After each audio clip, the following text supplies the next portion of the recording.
안녕하세요. 김어준입니다. 단독 서울시청 상공서 핵 터지면 36만 명 즉사. 어제자 동아일보 북핵 관련 기사 제목입니다. 시층 인근 주민은 몰수하고 200만 명 사상의 반경 300km까지 수십 년간 낙진과 방사능 노출을 피해가 이어진다는 분석 기사입니다. 서울에서 휴전선 최단 거리는 20km대입니다. 서울에서 평양 직선 거리는 200km대. 기사대로면 서울에 핵이 터지면 평양도 방사능 낙진이 수십 년간 이어집니다. 게다가 한 발만 쏘고 전쟁이 끝납니까? 핵전쟁이 나면 서울 시민만 죽는 게 아니죠. 한민족과 한반도 전체가 죽는 거지. 분석을 하려면 그렇게 하는 게 맞죠. 북한이 어디 인도쯤에 있는 게 아니지 않습니까? 2주 전 조선일보는 전술 핵만이 답이라고 주장을 했습니다. 그런데 그럼 보수 정권은 진작에 전작권을 받았어야죠. 앞뒤가 안 맞잖아요. 어차피 작전권도 없는데 무기만 늘리는 건. 문재인 정부가 북핵 문제를 해결할 수 있을 것인가? 결코 쉬운 일이 아닌 건 분명합니다. 근데 대화는 필요 없고 강경 대응해야 한다는 보수 매체를 보고 있자면 그런 생각이 듭니다. 그래서 전쟁을 하자는 건가? 작년에 북한이 2번 핵실험할 때 박근혜 정권 휴전선에서 확성기 튼 게 전부였습니다. 전쟁이 그렇게 좋으면 지난 9년 보수 정권 때 전쟁 안 하고 뭐 했나요? 보수 매체가 북핵 문제를 얘기할 때의 문제는 그래서 대체 어쩌자는 건가? 그걸 모르겠다는 겁니다. 그래서 제 결론은 그렇습니다. 아, 자기들이 무슨 말을 하는지 모르는구나. 김어준 생각이었습니다.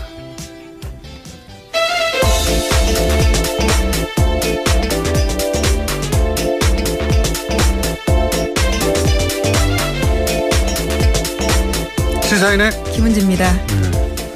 북한 뉴스가 아주 그냥 폭탄처럼 쏟아지고 있어요. 네, 핵실험이 워낙 큰 뉴스라서요. 근데 핵실험은 많이 했어요. 6차례 했습니다. 작년에 2번 있었다는 게 전혀 기억이 안 나잖아요. 작년엔 2번이나 있었습니다. 그때 이제 초강경 대응을 얘기하고 확성기를 틀었죠. 정말로 확성기를 튼 게 전부였어요. 초강경 대응 얘기하면서. 예. 아니 그러니까 저는 그게 이해가 안 가는 거죠. 예. 그렇게 전쟁을 좋아하면 전쟁하지 그랬죠. 9년 동안. 자, 일단 뉴스를 북핵 관련 뉴스가 많겠죠, 처음엔. 예. 네, 많습니다. 문재인 대통령과 도널드 트럼프 미국 대통령이 어젯밤 전화통화했습니다. 북한의 6차 핵실험에 대한 대응 방안을 논의한 건데요. 한국의 미사일 탄두 중량 제한을 해제하기로 합의했습니다. 문 대통령은 한미 미사일 지침상 탄두 중량을 전면 해제하기로 합의했다는 사실을 발표할 수 있다면 북한의 아주 강력한 응징 메시지가 될 것이다 라고 말했고요. 이에 대해서 트럼프 대통령이 승낙의 뜻을 밝혔다고 합니다. 뭐 우리나라 무기에 대해서 우리가 제한을 푸는 걸 승낙했다는 표현 자체가 기분이 나쁘긴 하지만 어쨌든 그런 전작권 자체도 미국에 있고 예 그런 제한 협상을 우리가 해버렸기 때문에 대신 해구산에 이제 보호를 받는다 뭐 이런 식의 주고받는 결과. 근데 이번에 탄두 중량을 해제했다고 하잖아요. 이거 굉장히 큰 성과라고. 군사 전문가하고도 얘기를 따로 해봐야 되겠지만 간단하게 말하면은 전략핵 요즘 하잖아요. 전술핵 참. 전략핵은 도시 정도를 상대하는 거고 전술핵은 예를 들면 탱크 부대처럼 작은 단위를 작은 거예요. 그냥 전술핵이라는 게 조그만 핵인데 전술핵을 들여오면 우리 대가가 있죠. 한반도 비핵화 이건 물 건너 간다고 봐야 되겠죠. 그리고 뭐 일본도 뭐 얘기할 것이고 여기 이 동북아 지역에 이제 핵 도민 현상이 일어나겠죠. 네, 긴장이 훨씬 올라가게 되는 겁니다. 그런데 이제 이 탄도 중량 제한을 풀면 이게 그러니까 로켓 앞에 탄두를 이때까지는 뭐 몇백 킬로 이렇게 제한했단 말이죠. 네, 현재 500kg으로 제한돼 있었습니다. 그것도 간신히 몇 번 풀었는데 고폭탄이라는 게 있어요. 어마어마한 큰 폭탄. 그러니까 핵은 아닌데 전술핵 정도의 파괴력이 있는 겁니다. 이걸 풀면 이거는 핵 확산 금지 조약에 제한을 받지 않아요. 우리가 개발할 수도 있고 사올 수도 있어요. 마음대로. 군사적인 측면에서 굉장히 큰 도약이죠. 네, 일종의 예. 미사일 주권을 확보한다는 측면에서 의미가 있다는 평가받고 있습니다. 이게 원래 무거우면 멀리 못 나가잖아요. 됐다 무거운 거 달아서 전술핵 정도의 파괴력을 가질 수도 있고 됐다고 무거운 걸 날리려면 사거리도 길잖아요. 사거리도 굉장히 긴 로켓을 만들 수도 있죠. 예, 뭐 하여튼 보수 정권이 했었어야 할 일인데 이제서 하는 겁니다. 스피커만 틀다가 확성기만. 그런 의미가 있고요. 이거는 저는 뭐 그냥 아주 얄팍하게 하는데 군사 전문가하고 얘기를 한번 해서 의미를 짚어주도록 하겠고. 자, 그 외의 뉴스들은 어떤 게 있습니까? 네, 연속해서 문재인 대통령이 다른 나라 정상들과도 통화를 했는데요. 어제 블라디미르 푸틴 러시아 대통령과도 이어서 통화했습니다. 문 대통령은 대북 원유 공급 중단과 북한 해외 노동자 수입 금지 등 북한의 외화 수입원을 근본적으로 차단할 수 있는 방안을 유엔 안전보장이사회에서 진지하게 검토해야 한다라고 강조했다고 하는데요. 그러나 푸틴 대통령 같은 경우에는 북한의 6차 핵실험에 대해서는 규탄하면서도 북핵 문제의 외교적 방식 해결을 강조했다라고 합니다. 뭐 해야죠, 이런 통화. 자, 다음은요. 네, 또 우리 군 같은 경우에는요, 어제 합동 무력 시위를 펼쳤습니다. 북한의 핵실험장을 가상의 목표로 삼고 미사일로 타격하는 내용이었습니다. 육군과 공군의 미사일 실사격 훈련은 북한 풍계리 핵실험장까지의 거리를 고려해서 실시됐다고 합니다. 그렇군요. 이것도 뭐 의욕 시위 해야죠. 다음은요. 네, 유엔 안전보장이사회 회의도 긴급하게 소집됐습니다. 북한을 규탄하는 별도의 의장 성명이나 언론 성명을 채택하진 않았는데요. 예, 괜찮으신가요? 죄송합니다. 네, 안보리 이사국 대사들은 한 목소리로 북한의 김정은 정권의 무모한 도발이 가하는 위협을 우려했습니다. 중국과 러시아도 비난 대열엔 동참했는데요. 하지만 대북 해법에 있어서는 엇갈렸습니다. 미국을 중심으로 한 한국과 일본, 영국, 프랑스 등은 초강력 제재를 해야 된다고 주장했지만요. 중국과 러시아는 대화론을 앞세웠습니다. 이것도 뭐 그랬겠죠. 예. 어차피 견해는 갈리고 의장 성명, 언론 성명 뭐 이런 건 채택될 리가 없고 지금은. 예, 우선 미국 입장에서는 이번 주 안에 초안을 만들고 다음 주 월요일에 표결을 목표로 하고 있다라고 밝히고 있습니다. 예. 그리고 이제 또 다른 더 강도 높은 제재.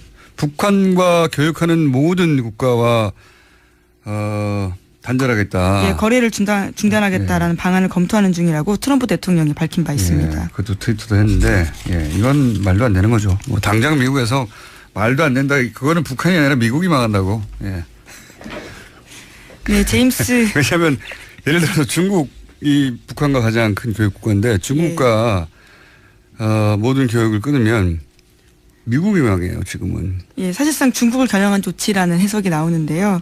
북한의 대무역의 90%가 중국과 이루어지기 때문입니다. 네, 어쨌든 뭐 실현 가능성 없는 뻥을 너무 많이 치고 있습니다. 트럼프 대통령이 블러핑이라고 하죠. 자, 하여튼 그런 얘기도 나오자 뭐 미국 언론들도 쏟아졌어요. 트럼프 대통령이 말이 안 된다는 기사가. 예, 그 전날 한국에 대해서 비판한 트위트. 무슨 상대 국가에 대해서 트윗으로 대통령이 비난을 한다니 그것도 한 줄로. 이게 말이 안 되는 건데 그 기사가 쏟아졌어요. 왜 한국 비난하느냐. 뉴욕타임즈도 그러고 월스트리트저널도 왜 한국과 싸우냐.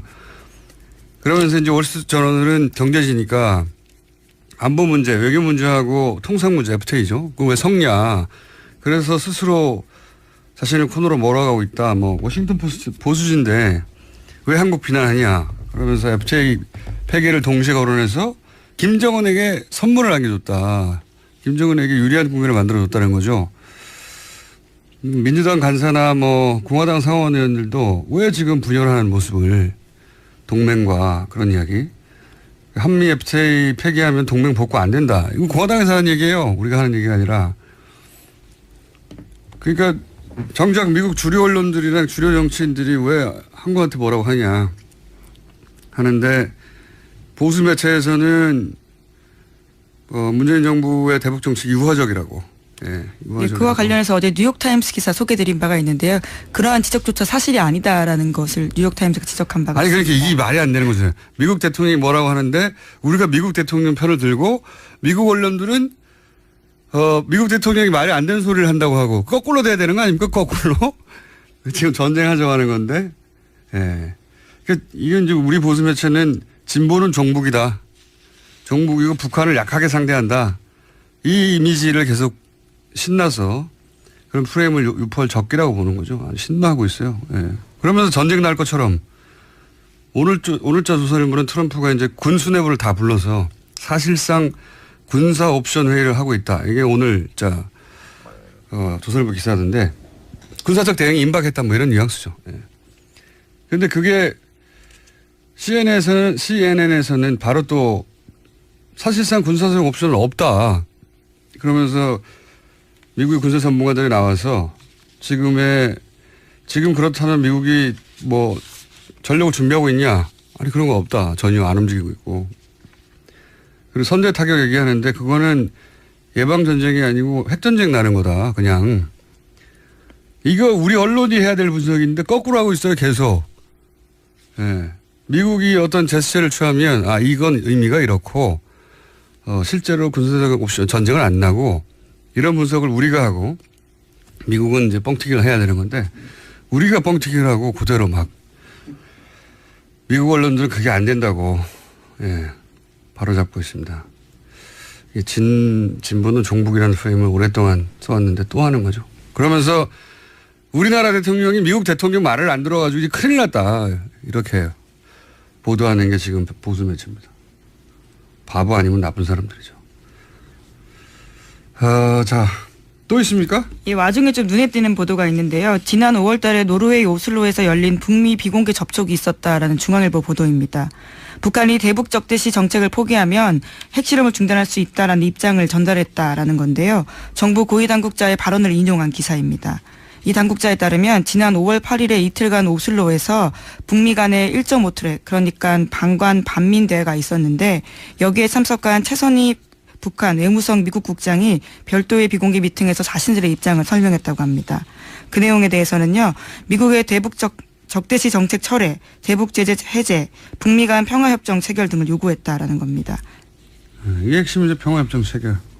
지금은 6.25 때 정전협정을 했거든요. 예, 전쟁이 끝난 게 아니고 기술적으로는 계속 이어지고 있는 잠시 쉬는 거죠. 근데 무슨 70년간 이어지는 정전이 어디 있습니까? 예. 평화협정 체결을 해야 하는데 이제 북한은 자기들하고 상대할 수준을 넘어서는 어마어마한 크기의 미국에 대해서 이제 거꾸로 생각해 보세요. 미국이 우리한테 핵무기를 겨누고 있다. 무섭잖아요. 예, 기본적으로 그런 공포감이 북한한테 실제로 있고 그래서 이제 전쟁이 끝났다는 평화협정 체결을 하자는 게 요구사항이죠. 아주 오랫동안. 그러면은 이제 핵실험 안 하겠다고. 핵실험과 미사일 발사 시험 중단하겠다는 뜻을 밝혔다라고 하는데요. 또 이 회의 마치고 돌아가는 길에도 중국 베이징에서 트럼프 정권과 여건이 되면 대화할 것이다라는 말도 남겼다고 합니다. 북한이 대화 제안을 한 거예요. 예. 그리고 트럼프 정부에서도 대화를 곧 있을 것만 같다라는 식의 트럼프 대통령 발언을 몇 번 있었죠. 근데 저는 이제 이 보수 매체 얘기 나왔길래 마무리를 해보자면 진보 진영은 간단해요. 전쟁 안 된다? 대화로 해야 된다. 문재인 정부는 그 대화는 힘을 바탕으로 해야 한다. 간단합니다. 로직이 이거예요. 그 해법이 굉장히 어려울 수 있죠. 예, 어려울 수 있는데 그래서 동의하지 않을 수도 있습니다. 그런데 대화가 소용없다고 하는 이 보수 매체나 보수 진영의 주장을 듣고 있으면 그럼 뭐 어떻게 하자는 건지가 없어요. 어떻게 하자는 거죠? 보수 정권은 지난 10년간 미국이 하던 대로 다 했잖아요. 대북제도 다 하고 대북제도 다 했는데 북한이 무너지기는커녕 경제가 더 나아졌어요. 최근에. 북한의 특수한 어떤 폐쇄 경제가 적응을 한 거죠. 예. 강경당 외쳤는데 그러면 10년간 뭘 강경하겠습니까? 확성기를 튼 게 단데 정말로. 그리고 한 게 없어요. 개성공단 문 닫은 게 전부예요. 그 다음에는. 개성공단을 문을 닫아서 관계 개선됐나요? 북핵을 포기했나요? 그러니까 이 보수 매체의 북핵 해법은 동의하고 반대할 게 없어요. 미국에 맡기자 말고는 뭘 어쩌자는 건지가 없기 때문에. 하도 뉴스가 갑자기 쏟아지길래 브리핑도 관련해서 쏟아진 걸로 하고.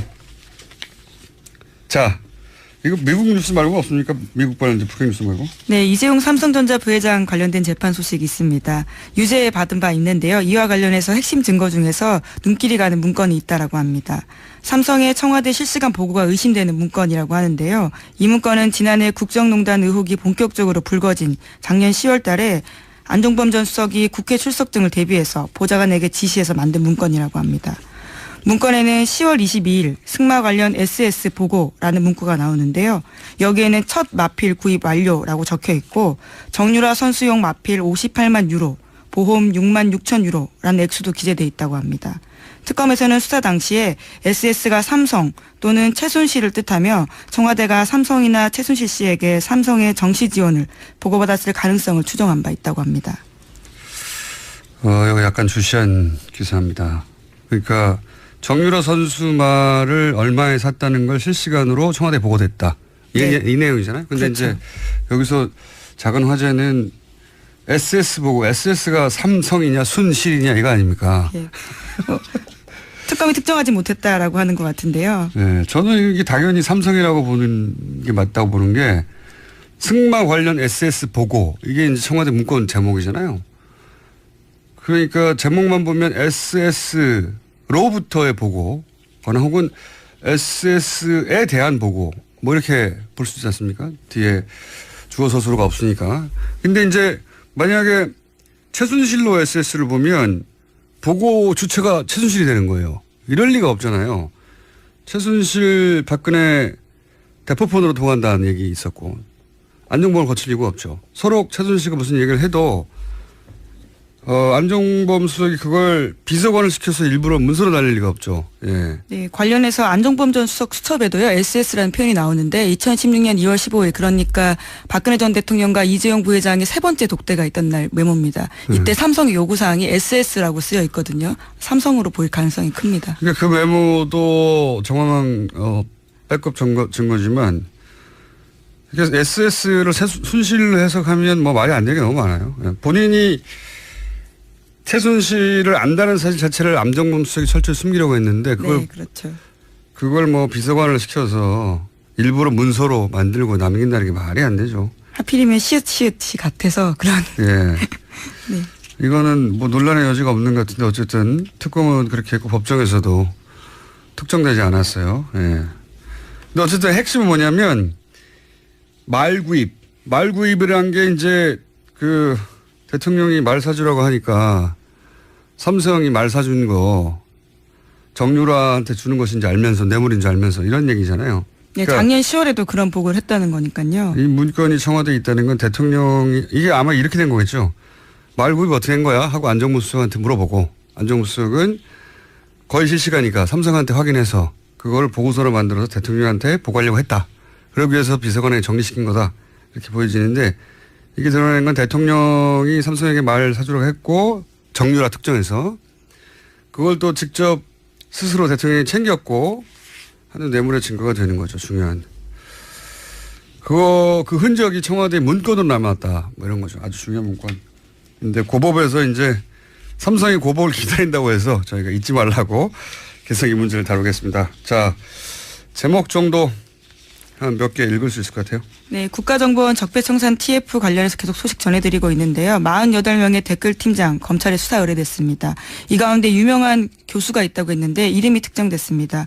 서경덕 성신여대 교수가 포함되어 있는데요. 국정원으로부터 월 200만 원의 돈을 받았다라고 TF는 보고 있는데 이에 대해서 서 교수는 평소 알고 지내던 국정원 직원이 자신의 이름을 도용했다라고 반박하고 있습니다. 근데 이제 이게 돈을 200씩 몇 차례. 예, 2달 받았다라는 건데요. 영수증이 있다는 거죠? 네, 수령증이 있다라는 겁니다.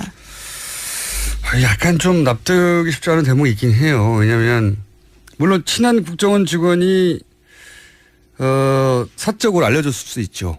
네, 당신의 명의를 도용했다고 미안하다고 나중에.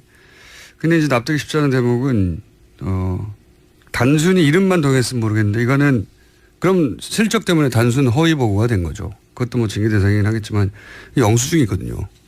돈이 사라져 횡령이 되는 거거든요. 돈이 결부되고 횡령이 되면 이건 그 훨씬 더 높은 수준의 처벌, 뭐 퇴직이나 처벌 대상이 될 수 있는데 근데 이제 알려줬다는 건 서 교수를 통해서 공개될 수 있다는 거를 서 교수는 당연히 공개할 수밖에 없죠. 자기 명예를 위해서 실제로 이런 일이 일어났다면 실제로 국정원 직원이 내가 그렇게 명예를 도용했다고 알려주면 그게 공개될 수밖에 없단 말이죠. 근데 이게 어떤 위험이 있냐면 그러면 국정원 직원 내부 조사 때 거짓말을 하게 됩니다. 그렇죠?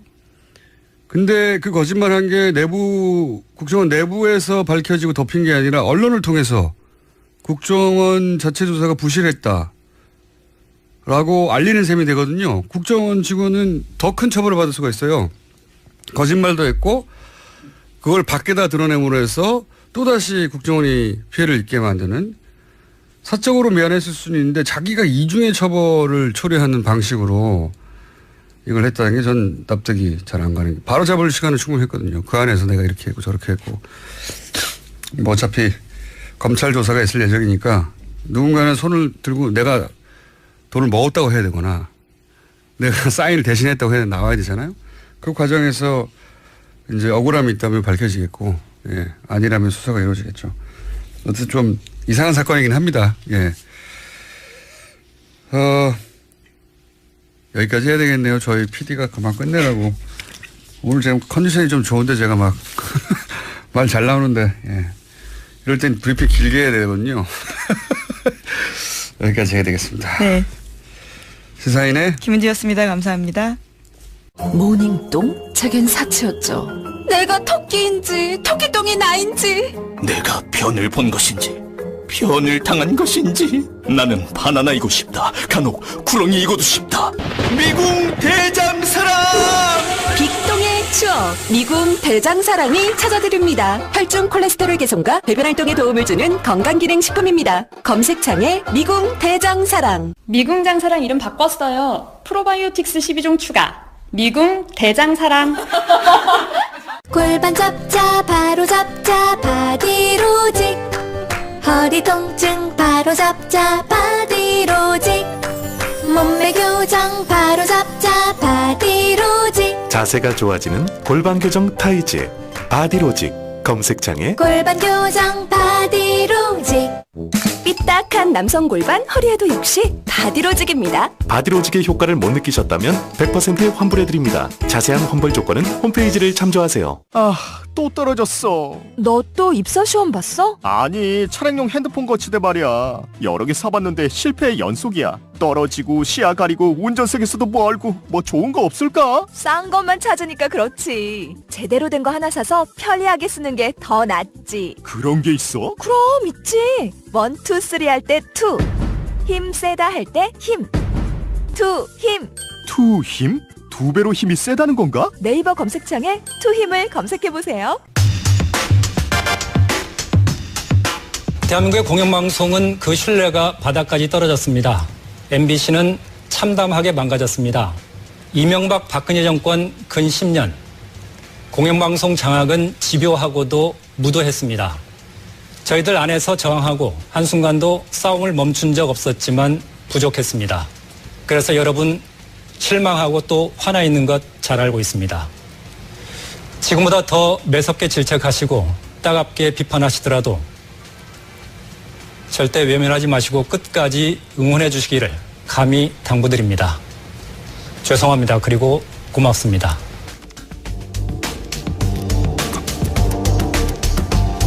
방금 들으신 내용은 9월 1일 전주 MBC의 뉴스 오프닝이었습니다. 이 오프닝의 주인공 전주 MBC 김한광 앵커 전화 연결해 보겠습니다. 안녕하세요. 네, 안녕하십니까.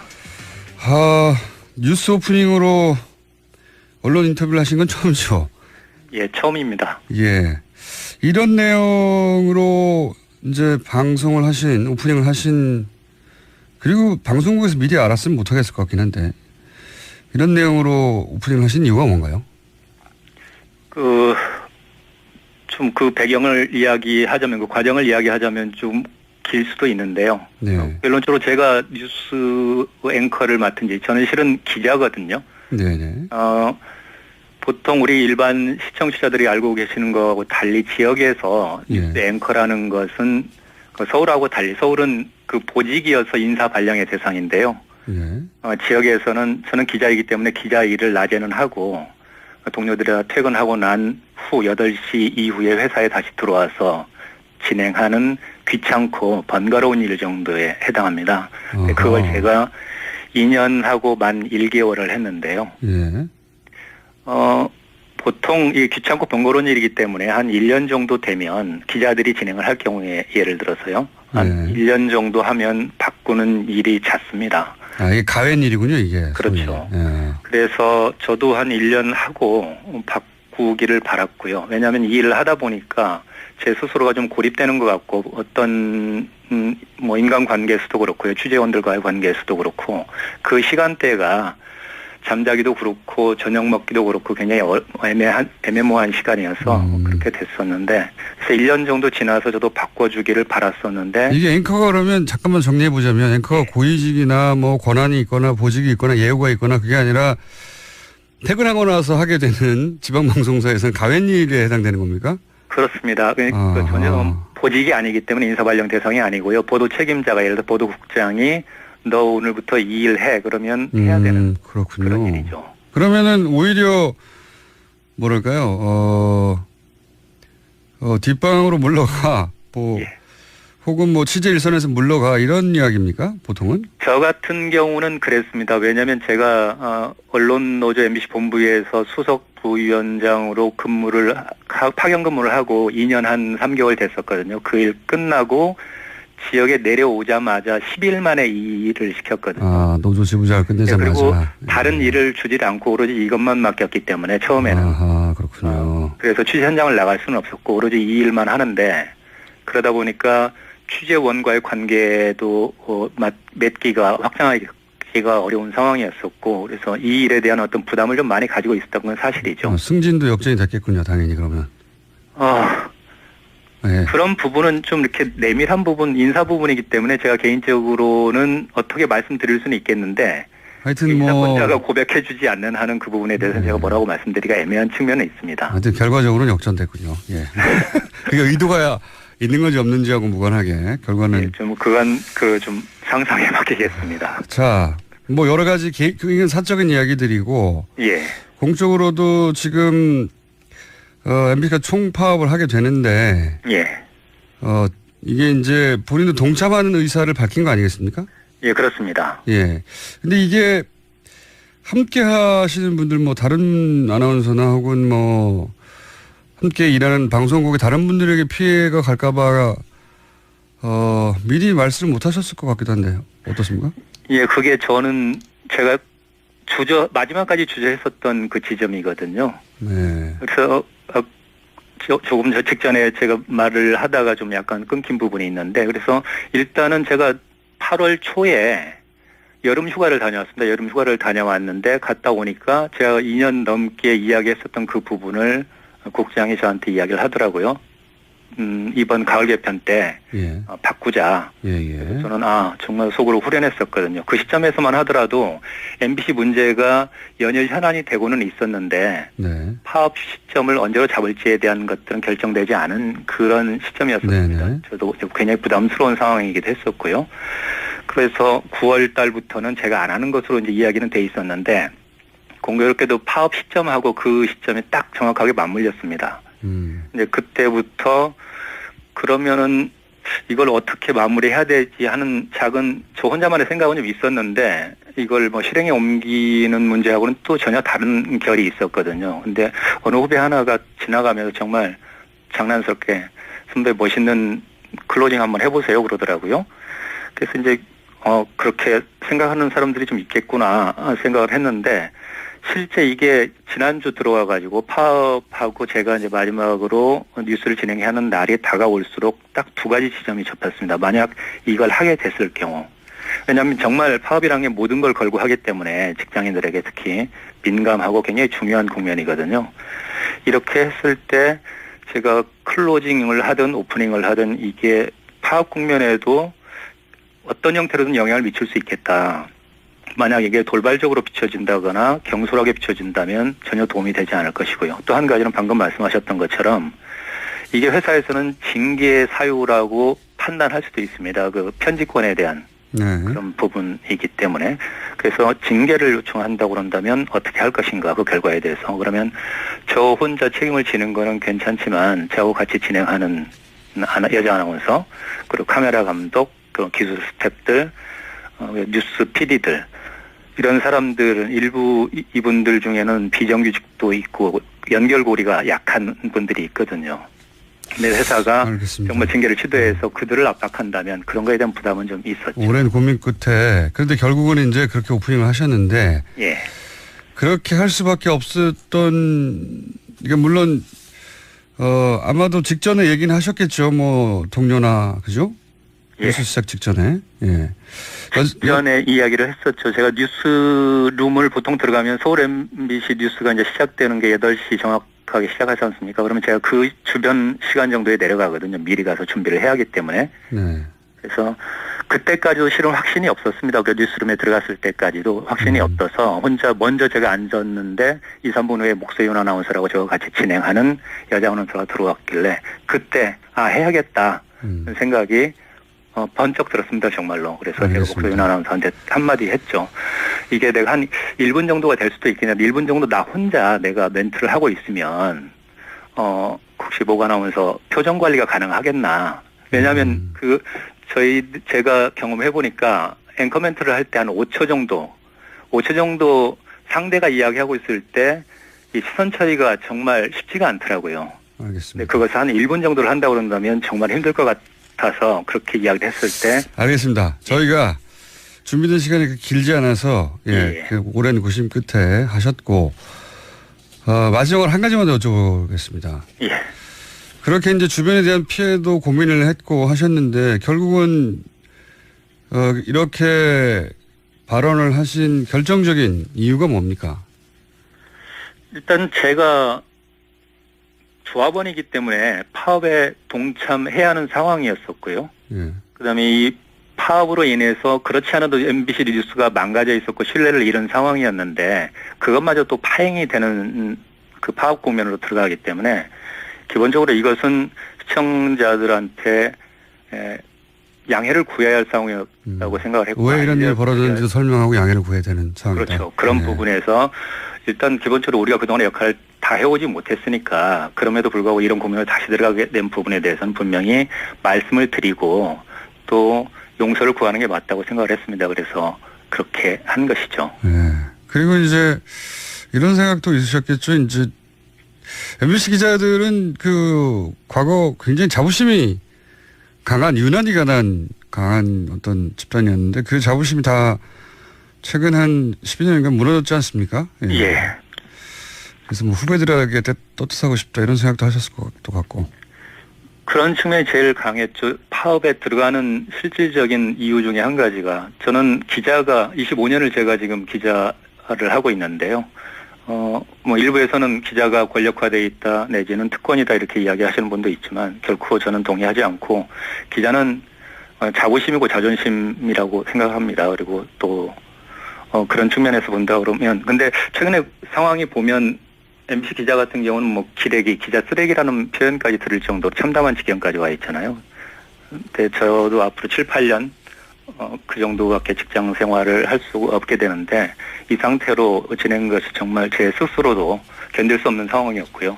또 항상 후배들한테 기자 본분에 충실하라고 이야기하는데 그런 상황들을 바꿔놔주는 것도 선배로서의 어떤 도리이자 의무라고 좀 생각을 했었어요. 그런 측면이 있었기 때문에 이런 것을 하게 된 어떤 배경의 하나이기도 합니다. 알겠습니다. 오늘 말씀 감사합니다. 예, 감사합니다. 전주 MBC 김환강 기자였습니다. 이어서 정치권 입장 들어보겠습니다. MBC 대표하는 앵커 출신입니다. 과학기술정보방송통신이 이름이 굉장히 길어졌네요. 간사를 맡고 계신 신경민 의원 전화 연결됐습니다. 안녕하십니까? 네, 안녕하십니까. 오랜만입니다. 예, 방금 이제 후배 인터뷰도 간단하게 들으셨는데, 네네. 지난 10년간 일단 이제 앵커 경험이 있고 MBC 출신으로서 10년간 MBC의 뭐랄까요 파국에 가까운 쇠락 네. 어떻게 보셨습니까? 너무 길었죠. 예. 일단 후배들이 지금 하고 있는 건데 저는 퇴직을 할 수밖에 없는 상황이었죠. 네. 이렇게 길어질 줄은 사실 몰랐습니다. 이 10년의 난장판, 이 정글, 야만 상태인데 늑대품들의 방치가 돼 있었다. 그리고 후배들 중에는 정신과 치료를 받아야 할 정도로 학대를 받은 사람들이 많았고요. 이번 파업은 필수 요원, 이 파업에도 금도가 있었어요. 네. 현생이나 기술 요원들은 빠졌습니다. 네. 노조에서도 예외를 인정했는데 지금은 필수 요원들도 파업을 할 만큼 계약직도 파업을 할 만큼 절박하게 된 거고요. 부역자에 속하는 가해자들을 생각을 하면 이 사람들은 헌법을 유린했고요. 인간성을 침해했고요. 국가를 망신시키고 언론을 사유화한 악질적인 범죄자들이라고 생각합니다. 알겠습니다. 아주 뭐 공적인 차원에서의 문제 지적도 있고 본인 출신의 공영방송이 이제 무너지는 걸 보신 사적인 비통함도 있는 것 같은데 지금 자유한국당은 MBC 김장겸 사장 첩보영장 발부에도 항의하고 있고 또 MBC에 대한 방통위 감사도 항의하고 있고 이런 상황 아닙니까? 이게 아직 방통위 감사는 들어간 건 아니고요. 네, 그렇지만 이제 항의 방문은 했다고 제가 들었는데 방통위에 다 하고 있죠. 예. 못하게 막는 차원 아닌가 싶은데요. 네네. 이게 법적 근거가 방통위 감사가 있는 겁니까? 그 방통위 경우에는 좀 법적으로 복잡한데요. 네. KBS 경우도 또 MBC 경우도 같은 방송이긴 하지만 법적 지위가 달라서 지금 법적 검토를 하고 있는 상황이고요. 지금 우리들이 내부적으로, 정당이 내부적으로 법적 검토를 한 바에 따르면, 방통위가 그 사이에는 지난 10년 동안은 언론사 내부의 일이고 노사관계라고 그러면서 아무 일을 안 했거든요. 근데 이렇게 공영방송 2개가 다 전면적으로 정지된 상황에서 방통위가 손을 놓고 있다는 건 사실 말이 되지 않고요. 상식에도 부합하지 않습니다. 충분히 방통위가 그게 감사가 됐건 검사가 됐건 개입할 수 있는 근거는 충분히 있고요. 넘치고 넘친다고 볼 수 있습니다. 뭐 직원들은 뭐 MBC도 그렇고 KBS도 그렇고 특히 MBC 같은 경우에는 직원들이 여러모로 학대당했다 또는 뭐 그런 식의 증언이 많으니까요. 그 자체만 따지더라도 감사를 해야 될 것 같긴 한데 지금 사실 국가가요. 입법, 행정, 사법 그리고 정당까지 포함해서 방관하고 방조하고 비호를 해줘서 언론을 파괴할 뿐만 아니라 언론 자유를 보장해야 되는 민주주의를 파괴한 거거든요. 그러니까 이건 헌법부터 시작해서 법까지 모든 것을 다 망가뜨린 거고요. 정당은 무자격한 사람들 공천을 해가지고 이 망가뜨리는데 사실은 공범이라고 볼 수가 있습니다. 그런데 이것을 법으로 있느냐라고 묻는 것은 공당으로서 해야 될 일이 아니고요. 지금 타락한 민주주의가 이런 추락한 공영방송을 만들었기 때문에 이 야만과 이 정글 상태는 끝내야 됩니다. 최근에 이제 김장겸 MBC 사장에 대한 첩보영장 발부된 거 두고 뭐 현직 공영방송 사장인데 첩보영장까지 발부했어야 하나 이런 주장도 있습니다. 특히 뭐 자유한국당에서는 이것이 공영방송을 무너뜨리는 거라고 주장하고 지금 국회 일정도 거부하고 있지 않습니까? 그렇죠. 이 주장에 대해서는 어떻게 생각하십니까? 그래서 이렇게 묻고 싶습니다. 이런 야만적인 방송사가 전례가 있었는가? 지금 전례를 얘기하는데 이 사범, 노사사범, 노동사범으로 얘기하면 전례가 너무 많아서요. 작년 같은 경우에는 뭐 1,400건이 넘고 그중에 영장 발부도 많았습니다. 네. 그렇기 때문에 이건 전례는 너무 넘치고 지금 구속영장을 청구한 게 아니고요. 그렇죠. 조사받으러 나오라고 체포영장을 내놓은 걸 가지고 지금 전례가 있느니 없느니 그러는데요. 이건 뭐 너무나 많습니다. 이런 노사관계에서 엉망으로 했던 이 사측이 너무 많다는 얘기죠. 그런데 이런 방송사는 전례가 없어서 이런 체포영장을 내놓은 거고 이미 김장겸 사장은 4번이나 소환 요구에 응하지 않았고요. 노동부가 조사 차원을 넘어서서 혐의를 잡고 수사에 이미 들어간 상황이고 그래서 검찰이 청구를 법원에 한 것을 법원이 발부한 거거든요. 그러니까 이런 방송사가 과연 있고 이런 사장이 과연 있느냐라고 묻는 게 맞고요. 그러면 이걸로 국회를 세울 정도가 되느냐라는 문제는 또 다른 차원의 문제인데요. 이건 공범 선언이고 적폐 선언을 한 거나 마찬가지고요. 다른 정치적 목적이 있을 수밖에 없다고 의심을 받지 않을 수가 없고요.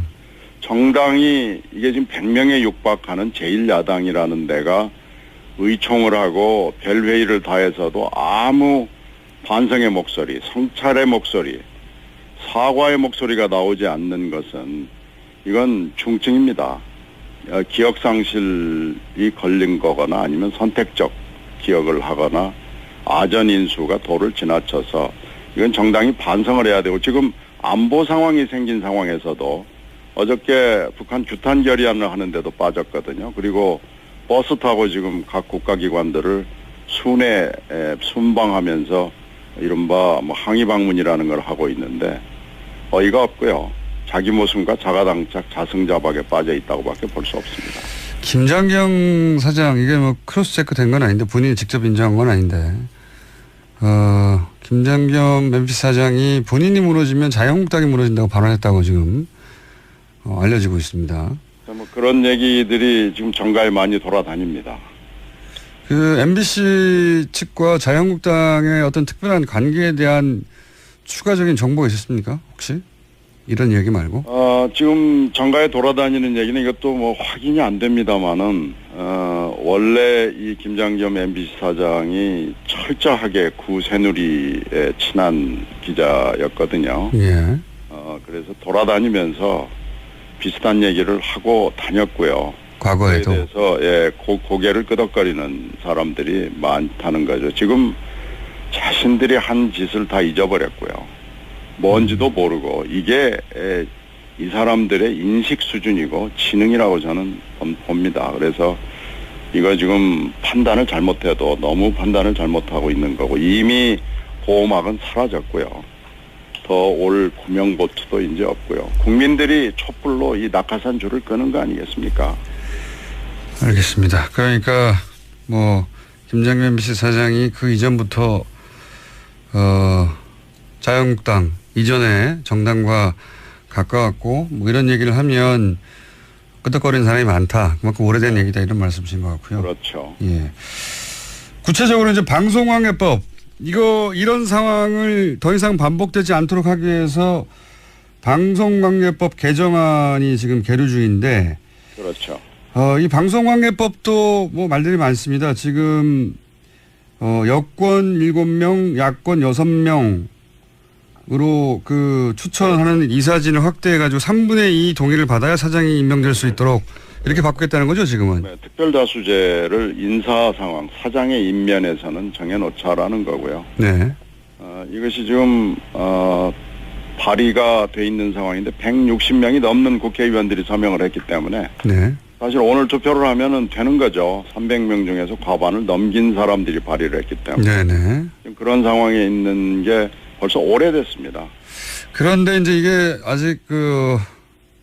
아직도 뭐랄까요. 논쟁 중에 있는 것이 문재인 대통령도 그런 말을 했고 또 그런 문제 지적을 하는 분도 있는데 이게 이제 7명, 8명 해서 3분의 2 동의를 구해야 하니까 네네. 결국은 이도 저도 아닌 기계적 중립을 지키기만 하는 사람이 나오지 않겠는가 이런 지적도 있고요. 그렇죠. 이 법은 뭐 그냥 갑자기 나온 게 아니고 네. 김재철 방지법으로 4, 5년 전부터 논의를 해가지고 만들어 놓은 거거든요. 그래서 그러면 김재철 같은 이런 최하질의 공영방송 사장이 나오는 걸 막아보자라는 거였는데 당시 또 하나의 현실은 당시 새누리당이 이제 여론이 비등하니까 방송관계법을 또 지배구조를 한번 바꿔보자는 그 회의장에 나왔어요. 나왔지만 내심은 하여튼 공영방송을 어떻게든지 장악하겠다는 내심이 있기 때문에 이런 새누리의 내심을 모두 다 알기 때문에 정치적으로 현실적으로 타협할 수 있는 안을 만들어보자라고 해서 여론을 등에 업고 이 김재철 방지법을 내놓은 건데 네네. 이게 이제 최고 내지는 차선의 인물이 들어오기는 좀 어려운 구도 아니겠습니까? 그렇겠죠. 왜냐하면 3분의 2 동의를 구한다는 것은 지금 뭐 자유한국당도 네, 그래서 이 시민단체들이 그건 알겠는데 이 법의 문제점이 너무 분명하니까 반대한다라는 입장을 진지게 내놨고요. 네네. 특히 지금 해직 기자인 제 MBC 후배인 그 이용마 기자 추경 중이죠. 이용마 기자는 신 선배 다 좋은데 이번만은 좀 하지 말아주세요라고 애청을 합니다. 간청을 합니다. 방송관계법이 계류 중이긴 한데 이 법안이 또 다른 개정안이 나오거나 할 수도 있겠군요. 그래서 지금 이제 그런 차에 문 대통령이 이 보고를 받는 자리에서 이것을 지적을 한 거니까요. 네. 그러나 당론으로 이미 또 김재철 방지법은 발의가 돼 있고요. 네네. 저희들이 이 현실적인 안과 NGO나 대통령이 지적하는 이런 문제점 사이에서 고민은 좀 해볼 필요가 있다라고 생각을 합니다. 네, 알겠습니다. 아직 지금은 고민 단계인 거죠? 네, 그렇죠. 이건 한번 들여다보자 이런 단계입니다. 알겠습니다. 오늘 여기까지 듣겠습니다. 감사합니다. 네, 고맙습니다. 의원님. 네네. 제가 시간을 잘못 봐서 1분이나 일찍 끝낼 뻔했습니다. 그래요? 자, 이거 굉장히 중요한 사안이어서 좀 아쉬웠긴 했는데 잘 됐습니다. 그러니까 지금 계류 중인 방송관계법이 최악의 상황에서 발의된 것이기 때문에 지금 상황과는 여러 가지 상황이 바뀌어서 맞지 않는데 그래서 시민사회에서는 끊임없이 문제 제기가 있었는데 그럼 이걸 어떻게 할 것인지는 논의는 해봐야 하는 단계다 이런 말씀이신 거죠. 방송통신위원회가 방송미래발전위원회를 만들어 가지고요. 이걸 생각을 해보겠다는 거예요. 그래서 뭐 그렇다면 저희들이 당론으로 돼 있는 건 그 상태로 그대로 두고 방송통신위원회의 논의 과정을 좀 지켜보겠습니다. 알겠습니다. 더 좋은 안이 지금 영국안이나 독일 모델을 얘기하는 분들이 많거든요. 알겠습니다. 오늘 한번 들여다보겠습니다. 여기까지 듣겠습니다. 감사합니다. 네, 고맙습니다. 더불어민주당 신경민 의원이었습니다.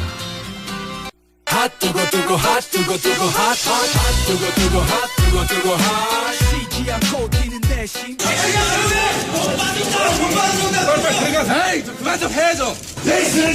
저거는 보수 정당이면 대한민국 안보를 생각해야 될 거 아니야? 왜 대한민국 보수가 죽었다고 하는지 좀 그렇게 반성 좀 하라고. 당신들 보수 정당 2번 죽이는 거야. 야, 임마. 야, 하태경 너 일로 와봐. 야, 하태경, 네가 어떻게 네 입으로 보수를 입에 올려, 이 자식아.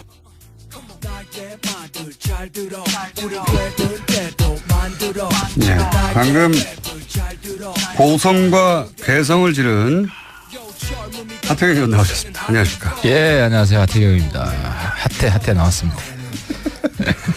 어제 자유한국당이 국회 홀에서 김장겸 MBC 사장 체포영장 발부 관련해가지고 이제 보이콧하면서 피켓팅을 하고 있는데 지나가시다가 갑자기 돌아와가지고 고성을 지르셨어요? 예.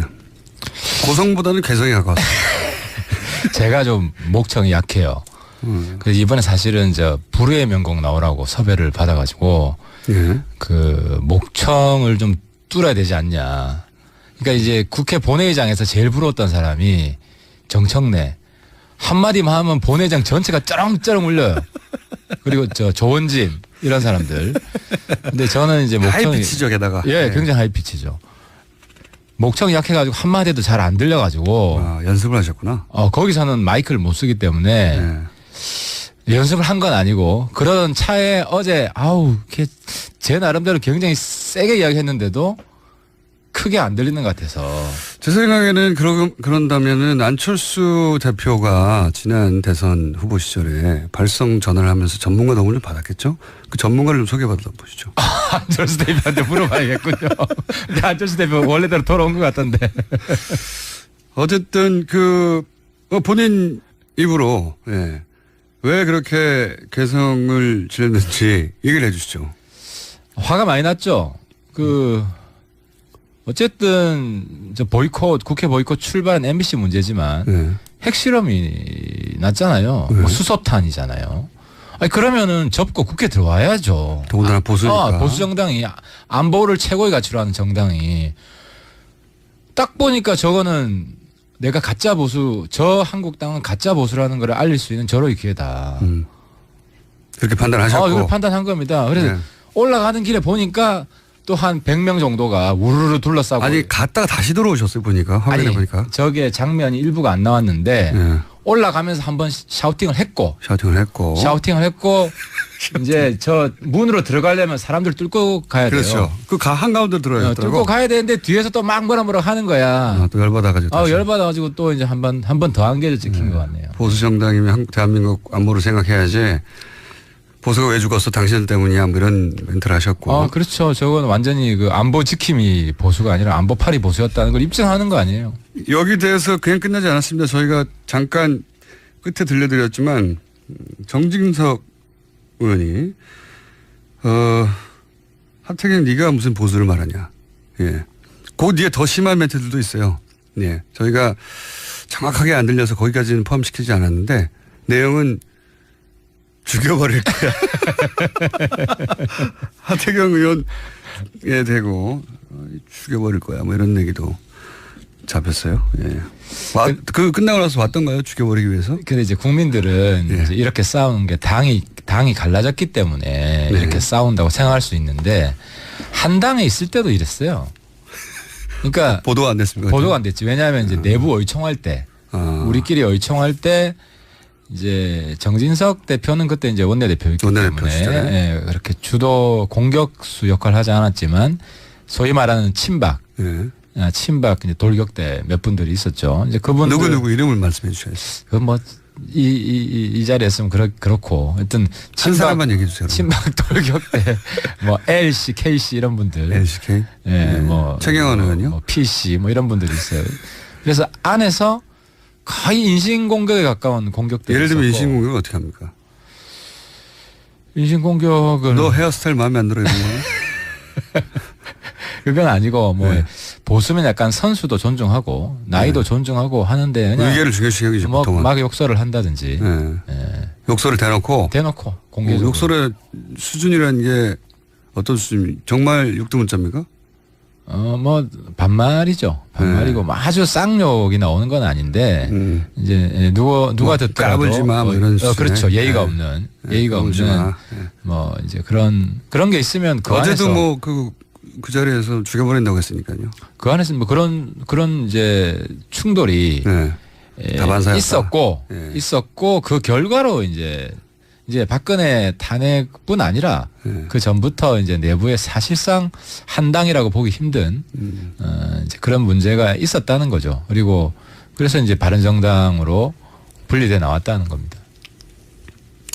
안보 위기에 국회 보이콧을 하는 건 보수를 2번 죽인 일이다. 이렇게 의원님이 하시고 정지성 의원은 네가 무슨 자격으로 안보를 얘기하느냐. 뭐 이렇게 공방이 왔다 갔다 하고 뭐 옆에서는 배신자 꺼져라 쓰레기 그리고 뭐 방송에 적합한 용어는 아니지만 이미 방송을 탔기 때문에 말씀드리면 지랄하네. 까지 다양한 욕을 드셨어요. 예. 근데 이제 저희 방송을 하고 나서도 욕설을 잘 드시지만 하지만 저희 방송 문자로 나오는 것보다도 훨씬 더 강한 욕설을 동료 의원들에게. 정치에서는 그렇잖아요. 이제 우리가 싸울 때 코피 먼저 나오면 지는 거잖아요. 네. 싸울 때 욕 먼저 나오면 지는 거죠. 그래서 저는 이제 들어가면서 코피 먼저 나오면 지는 건데 욕이 먼저 나오면 나오는 쪽이 지는 거예요? 그래요? 진 거죠. 저런 쌍욕이 먼저 나오면 우리 온 국민들이 보고 있기 때문에 그래서 어제는 들어가면서 쾌재에 미소를 지으면서 성공했다. 이겼다. 네, 도발에 성공했다. 네. 가짜 보수라는 걸 제가 폭로했다. 욕성애자 아니냐 이런 문제도 옵니다. 욕 패티시 아니냐 이런.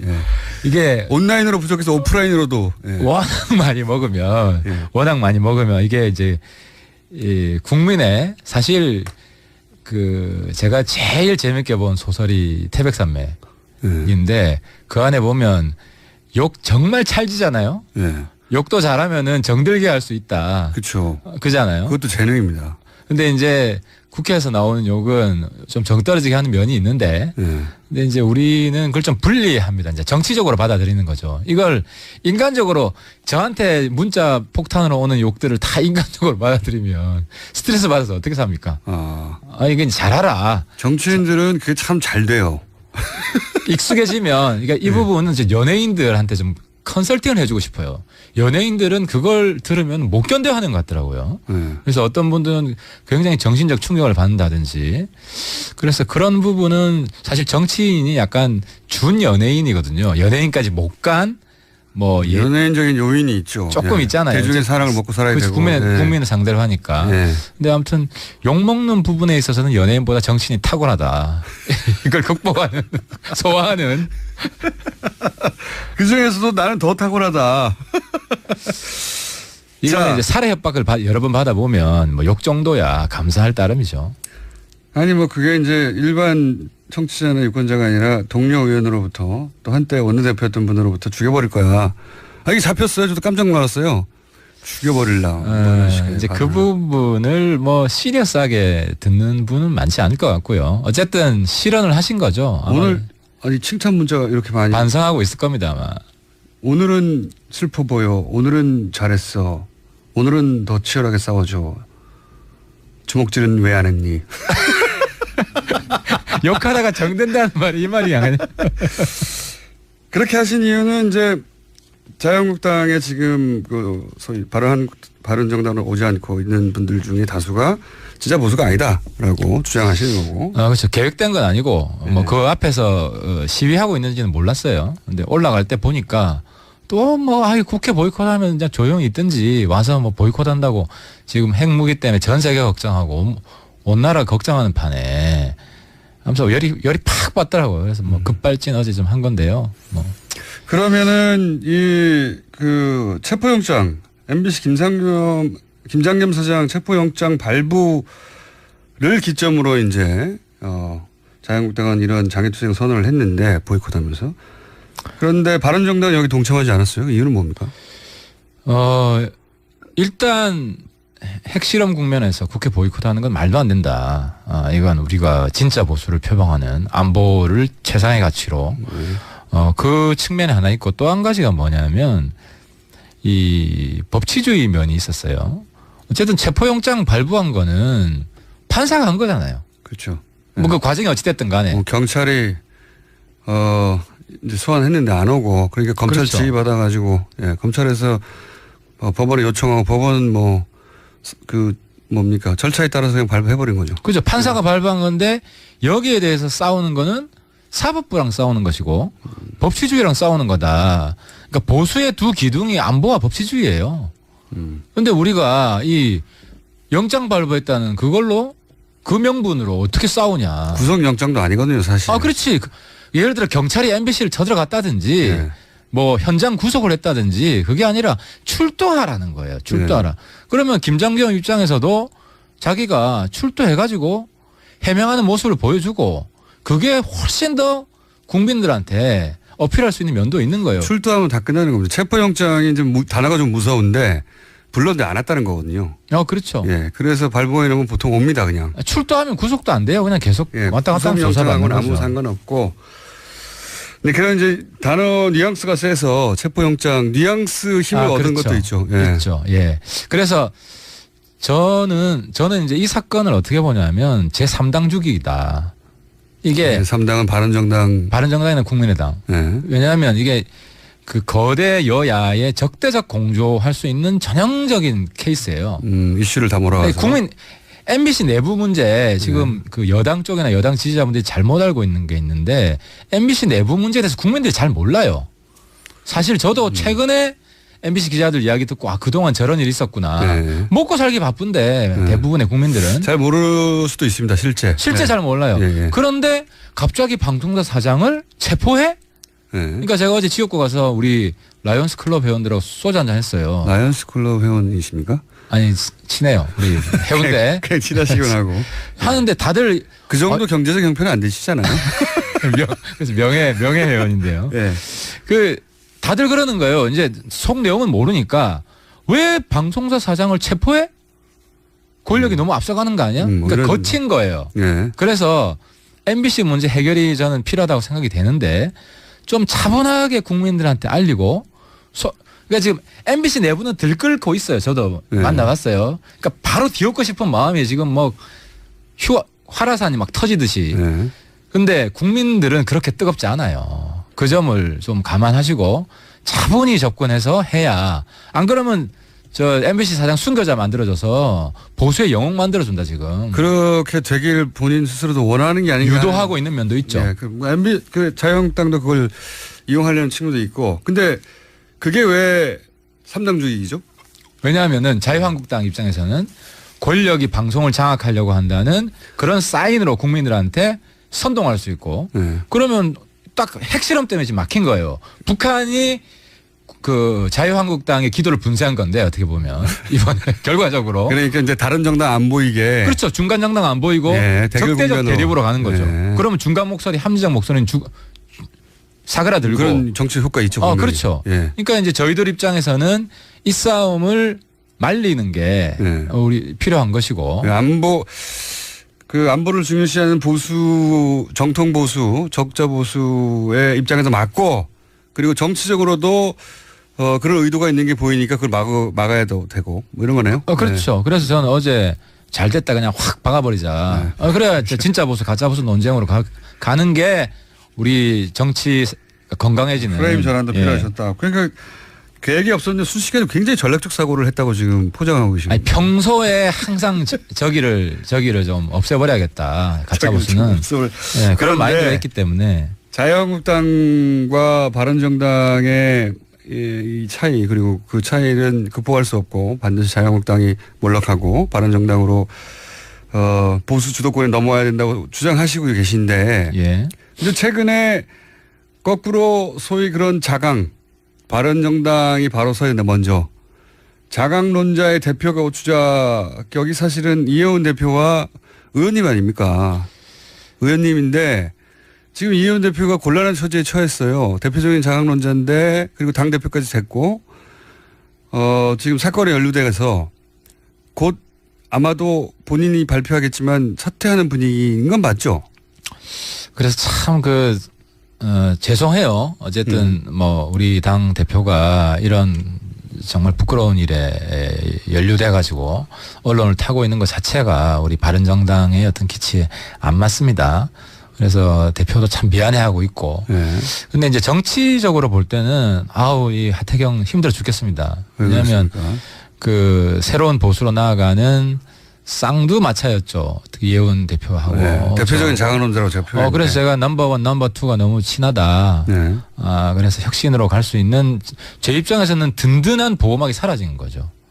왜냐하면 두 분이 주장은 한마디로 지금 자유한국당과 통합이 말이 되느냐. 낡은 보수는 반드시 청산해야 되고 저기랑 손잡는 것은 보수의 몰락이고 그리고 우리가 극으로 가면 안 된다. 중앙대로로 나아가서 우리 젊은 층 특히 지금 바른정당은 젊은 층 매니아들이 굉장히 많아졌어요. 20대 층이 있습니다. 20, 30대. 그래서 제가 예전부터 주장했는데 그 유승민 후보가 뉴스 공장에 바로 나와야 된다. 그리고 20대를 공략해야 된다는 얘기를 그렇게 했는데 절대 안 하시더라고. 저는 정말 이 20, 30대가 우리 희망이라고 보고 실제로 20대들이 저한테 그래요. 한국당 가지 마세요. 저는 그동안 제가 보수라고 부끄러워서 말을 못했어요. 새로운 보수층이 분명히 20대에 있는데. 그렇죠. 근데 지금은 이제 그런 새로운 흐름을 새로운 보수의 역사를 만들고 있는 과정에 어쨌든 이혜원 대표가 지금 이런 상태에 빠져 있는 것은 그런 주장을 하는 대표적인 분들이 이혜원 대표 그다음에 하태경 의원이었고 최고위원이 그렇습니다. 넘버2로 되셨고 그래서 넘버1, 2가 공이 그런 주장을 하고 바른정당을 끌고 가려고 했는데 이혜원 대표가 이제 어쨌든 뭐 검찰이 결론을 내겠습니다만은 결국은 법원이 결론을 내겠습니다만은 이게 연루되고 나면 힘이 확 빠지고 사퇴론도 나오고 실제로 사퇴 분위기로 가고 있는 것도 맞죠. 그러니까 이제 우리가 말미를 좀 주었습니다. 많은 어쨌든 사퇴한 수순이죠. 이혜원 대표가 이 상황을 극복할 수 있으면 국민들을 납득시킬 수 있다면 뭐 상황 반전이 있을 수도 있지만 그러지 못한다면은 힘들지 않겠냐. 근데 이제 제가 조금 전에 말씀드리려고 한 거는 모든 사건엔 정치적 의미가 내재되어 있는데. 그렇죠. 어쨌든 이해운 대표 자강론자가 이렇게 된 것은 누가 가장 좋아하겠냐. 결과적으로. 낡은 보수가 가장 좋아할 일이다. 자유한국당이 제일 좋아할 일이다.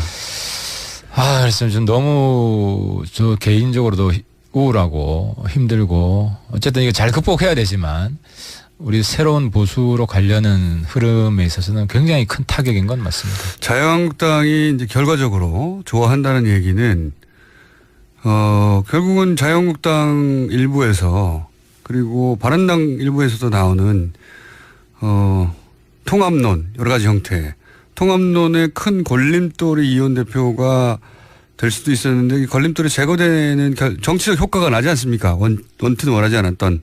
그렇죠. 예. 그러니까 보수 제가 볼 때는 보수 폭망의 길인데 그 한국당하고 무원칙하게 합당하는 그런 흐름이 내부적으로 강화된 면이 있죠. 그렇죠. 면이 있죠. 예. 강화됐죠 분명히. 틀림없이 강화됐습니다. 강화됐죠. 예. 원투가 반대하던 것에 일단 원 대표가 날아가는 국면이고 하태경 그다음은 하태경 의원 아닙니까 이제 날아갈 그래서 아마 저희 당에서는 다음에 누가 비대위원장 체제로 갈 거냐. 비대위원장 체제로 가면 아무래도 제일 지금 박수를 많이 받는 비대위원장은 유승민입니다. 그리고 물론 김무성 대표 동의가 있어야 됩니다. 저희 당 그 세력관계 구조상. 근데 이제 그게 아니다. 유승민 대표는 안 나올 것 같은데요. 그래서 지금 저희 당은 유승민 대표도 자강론자인데 그렇습니다. 그렇습니다. 예. 그러면 전화위복이 될 수도 있고 아니면은 대행 체제로 오래 가게 되면 대행 체제가 원내대표 대행 체제로 가게 됩니다. 원내대표 대행 체제 그분도 자강론보다는 통합론에 가깝지 않습니까? 그렇습니다. 국민들 다 알고 있듯이 저희 당 내부의 대표적인 보수 통합론자죠. 그러면은 이제 자유한국당과 내년 지방선거를 앞두고 뭐 금방 될 수는 없겠지만 차근차근 스텝을 밟아갈 때 다시 통합할 때 뭐 설들은 많잖아요. 뭐 자유한국당 일부 나오고 바른정당 일부 나오고 국민의당 일부 나오고 이런 설도 있고 바른정당과 자유한국당이 합치는 설도 있고 그다음에 바른정당과 국민의당과 합치는 설도 있고 많은 설이 있지만 기본적으로 바른정당의 두 분은 국민의당과는 일부 연대나 그래서 정치적 연대할 수 있다는 거죠. 할 수 있지만 자유한국당이 저 상태인데 자유한국당하고 둘이만 합치는 건 말이 안 된다. 이렇게. 그러니까 이제 저희 당의 보수 통합론자, 한국당 합당론자죠. 고민은 합당의 명분을 자유한국당이 주지 못할 것이다. 그러니까 이제 합당의 명분은 합당론자, 이제 보수 통합론자 입장에서는 박근혜와 친박 팔적의 출당입니다. 근데 지금 두 분은 이미 당을 나갔기 때문에 박근혜 대통령도 탈당시킨다고 하잖아요. 그 출당시키고 이제 박근혜 출당만으로는 안 되고 친박 의원 지금 6명이 남아 있습니다 당내에. 그 6명을 출당을 시켜야 되는데 한 명도 출당을 못 시킬 것 같아. 그러니까 이제 합당을 하고 싶어도 합당의 명분이 없다. 명분 없는 거를 뭐 무작정 하게 되면 사실 제2철새가 되거든요 지난번처럼. 그러면 자기들만 제3철새가 등장하는 거죠, 그럼. 예, 자기들만 아직 치명적인 타격을 받게 되니까 그래서 한국당 합당이 그렇게 쉽게 되지는 않습니다. 명분이 쉽지 않습니다. 그럼 꼼수 명분을 만든다. 이러면 또 국민들이 바보입니까? 다 아는데. 그러니까 쉽게 못하고 미리부터 진작부터 차근차근 스텝을 밟아가야 되는데 근데 이제 그거가 누군가의 기획이든 혹은 기획이 아니든 간에 결과론적으로는 큰 걸림돌 하나가 제거되는 양상이고 그다음에 이제 하태경 의원한테 오지 않을까요? 하태경 의원 뭐 없어요? 그다음 타겟은 저죠. 타겟은 전데 뭐 없습니까? 저를 잘못 건드리다가 댐탱이로 당하기 때문에 쉽게 못 건드릴 겁니다. 가드를 올리고 있는 상태세요? 뭐 어제 보셨잖아요. 아니 근데 그게 고함으로 해결될 수 없는 뭐 이상한 서류 같은 게 나와가지고 그런 거 없어요? 뭐 그러면 또 우리 다시 또 바꿔야 되는데. 없을 겁니다. 어쨌든 그런 정치적 의미가 있습니다. 그렇죠? 예, 지금 이해운 의원에 대해서 실망했다 혹은 뭐 바른정당에 실망했다는 공세도 있긴 한데 당연히 그건 뭐 당연한 것이고 그리고 그 실제 실망할 일이 벌어졌는지는 법원이 판단하겠지만 정치적 효과는 자유한국당이 굉장히 좋아하고. 지금 뭐 좋아 죽을 겁니다. 이제 뭐 하태만 날리면은 끝이다. 바른정당이다. 바른정당의 자웅론자는 지금 죽고 있고 이렇게 가면 이제 합당의 큰 걸림, 그러니까 대중 정서나 또는 뭐 정치적 뭐 지형이나 이런 걸 떠나서 일단 중요한 걸림돌 하나는 제거됐다고 볼 수 있으니까요. 그렇습니다. 그게 슬프고 그래서 저는 이혜원 대표가 국민들을 납득시킬 수 있으면 좋겠습니다. 네. 그래서 얼마간 말미를 준 거고 스스로 문제를 해결할 수 있는지 한번 대표로서 말미를 준 거죠. 예, 그렇습니다. 왜냐하면 그 사건에 대해서 가장 잘하는 건 본인이고 본인밖에 없죠. 예, 본인이 예. 국민을 설득시키는데 성공하지 못한다면 그건 뭐 어쩔 수 없는 거죠. 하여튼 이런 어려운 상황에서 호통을 치시고 예. 그리고 아마도 두 번째 타겟이 되신 하태경 의원 얼마나 버티실지 모르겠습니다. 방송에. 혹시 가시기 전에 하실 말씀 있습니까? 오늘 마지막으로 이 북한의 6차 핵실험에 대해서 다른 얘기만 했는데. 뭐 딴 거보다 제가 요즘 트럼프 욕을 좀 합니다. 트럼프 대통령. 네. 지금 보수가 반미할 때다. 네. 보수가 반미할 때다. 네. 많이 나가시잖아요 오늘. 예. 네, 트럼프는 한미 동맹에 대한 관심이 없습니다. 맞아요. 네, 그건 확실한 것 같습니다. 한미 동맹을 약화시키는 미국 대통령 우리가 까야 됩니다. 정확하게 말하면 반 트럼프죠. 반미가 아니라 이제 미국과의 관계를 더 강화시키기 위해서. 아니 지금 핵실험하는데 한미 FTA 폐기하는 그런 개념 없는 사람이 어디 있습니까? 미국에서도 많은 욕을 먹고 있어요. 그리고 심지어 북한 인권 특사 안 뽑겠대요. 그거는 북한이 김정은이 제일 싫어하는 게 북한 인권 거론하는 건데 특사 안 뽑겠다는 건 무장 해제하는 거죠. 정신 나갔어요. 정신 나갔어요까지. 네. 보수가 반미해야 된다. 굉장히 인상적인 멘트였습니다. 자, 더더욱이 제거될 가능성이 높아졌네요. 미국까지 저기 하나 생겼다. 오늘 여기까지 하겠습니다. 바른정당의 하태경 의원이었습니다. 감사합니다. 예, 감사합니다. 오빠, 우리 어디 가는 거야? 정수가지. 와, 우리 말 타러 가는 거야? 그렇게 좋아? 고민하지 말고 장수로 오세요. 온 가족이 즐기는 승마 체험과 국내 최대 규모의 말역사 체험관 등 장수에는 정말 볼 것, 누릴 것들이 넘쳐난답니다. 말의 심장 소리를 직접 느껴보는 장수에서의 하룬 여행. 장수는 항상 가까이 있습니다. 주말 여행은 장수로. 승마 체험 예약은 063-350-5486. 반지 벤지 반지 벤지 벤지 벤지 벤지 빼뺀지 빼뺀지 반지 벤지 반지 벤지 반지 벤지 오빠 나랑 무슨 게임 할 거예요? 벤지. 벤지 벤지 벤지 빼뺀지 뺀뺀지 오빠는 마법사 업데이트.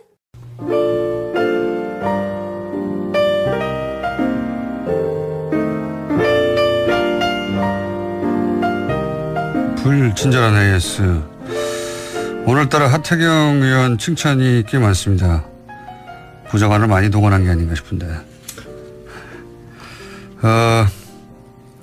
욕하다 정들었나 봐. 개성도 염색을 하고 하면 효과가 더 좋을 것이다. 목소리가 좀 더 받쳐줬으면 좋겠다. 정기국회 시작했는데 염색을 해주세요. 하태경 의원 좋아졌다 싫어졌다 헷갈리기 시작했습니다. 등등. 물론 아직은 욕이 많습니다. 하태경 의원 문자가 많았고요. 아마도 이제 어제 일 때문에 그런가 봅니다. 그리고 예비역 소령인데 지난주 김어준 총수 봤는데 로마의 효율 진실의 입을 점점 닮아가고 있습니다. 이게 무슨 소리입니까? 그 입이 얼마나 큰데? 얼굴 전체가 입인데. 네. 자, 그리고 셔틀버스 63빌딩 셔틀버스 아저씨, 안산 강남 오가는 700번 버스 아저씨 등등, 혹은 개인 택시. 예. 경북 문경에서도 개인 택시 아마 앱으로 된다 봅니다. 예. 택시 버스 기사님들 그 방송이 틀어져 있으면 그걸 듣고 문자를 보내시는 분들 많습니다. 감사하고요. 오늘 안녕을 좀 길게 해달라네요. 솔파 버전으로. 영 부분을 파음으로. 제가 절대 음감이 아니어서 파음으로 길게 빼는 걸 어떻게 하는지 모르겠습니다. 하여튼 안녕을 이렇게 해달라는 문자는 또 주문형으로 시도해 볼게요. 여기까지 하겠습니다.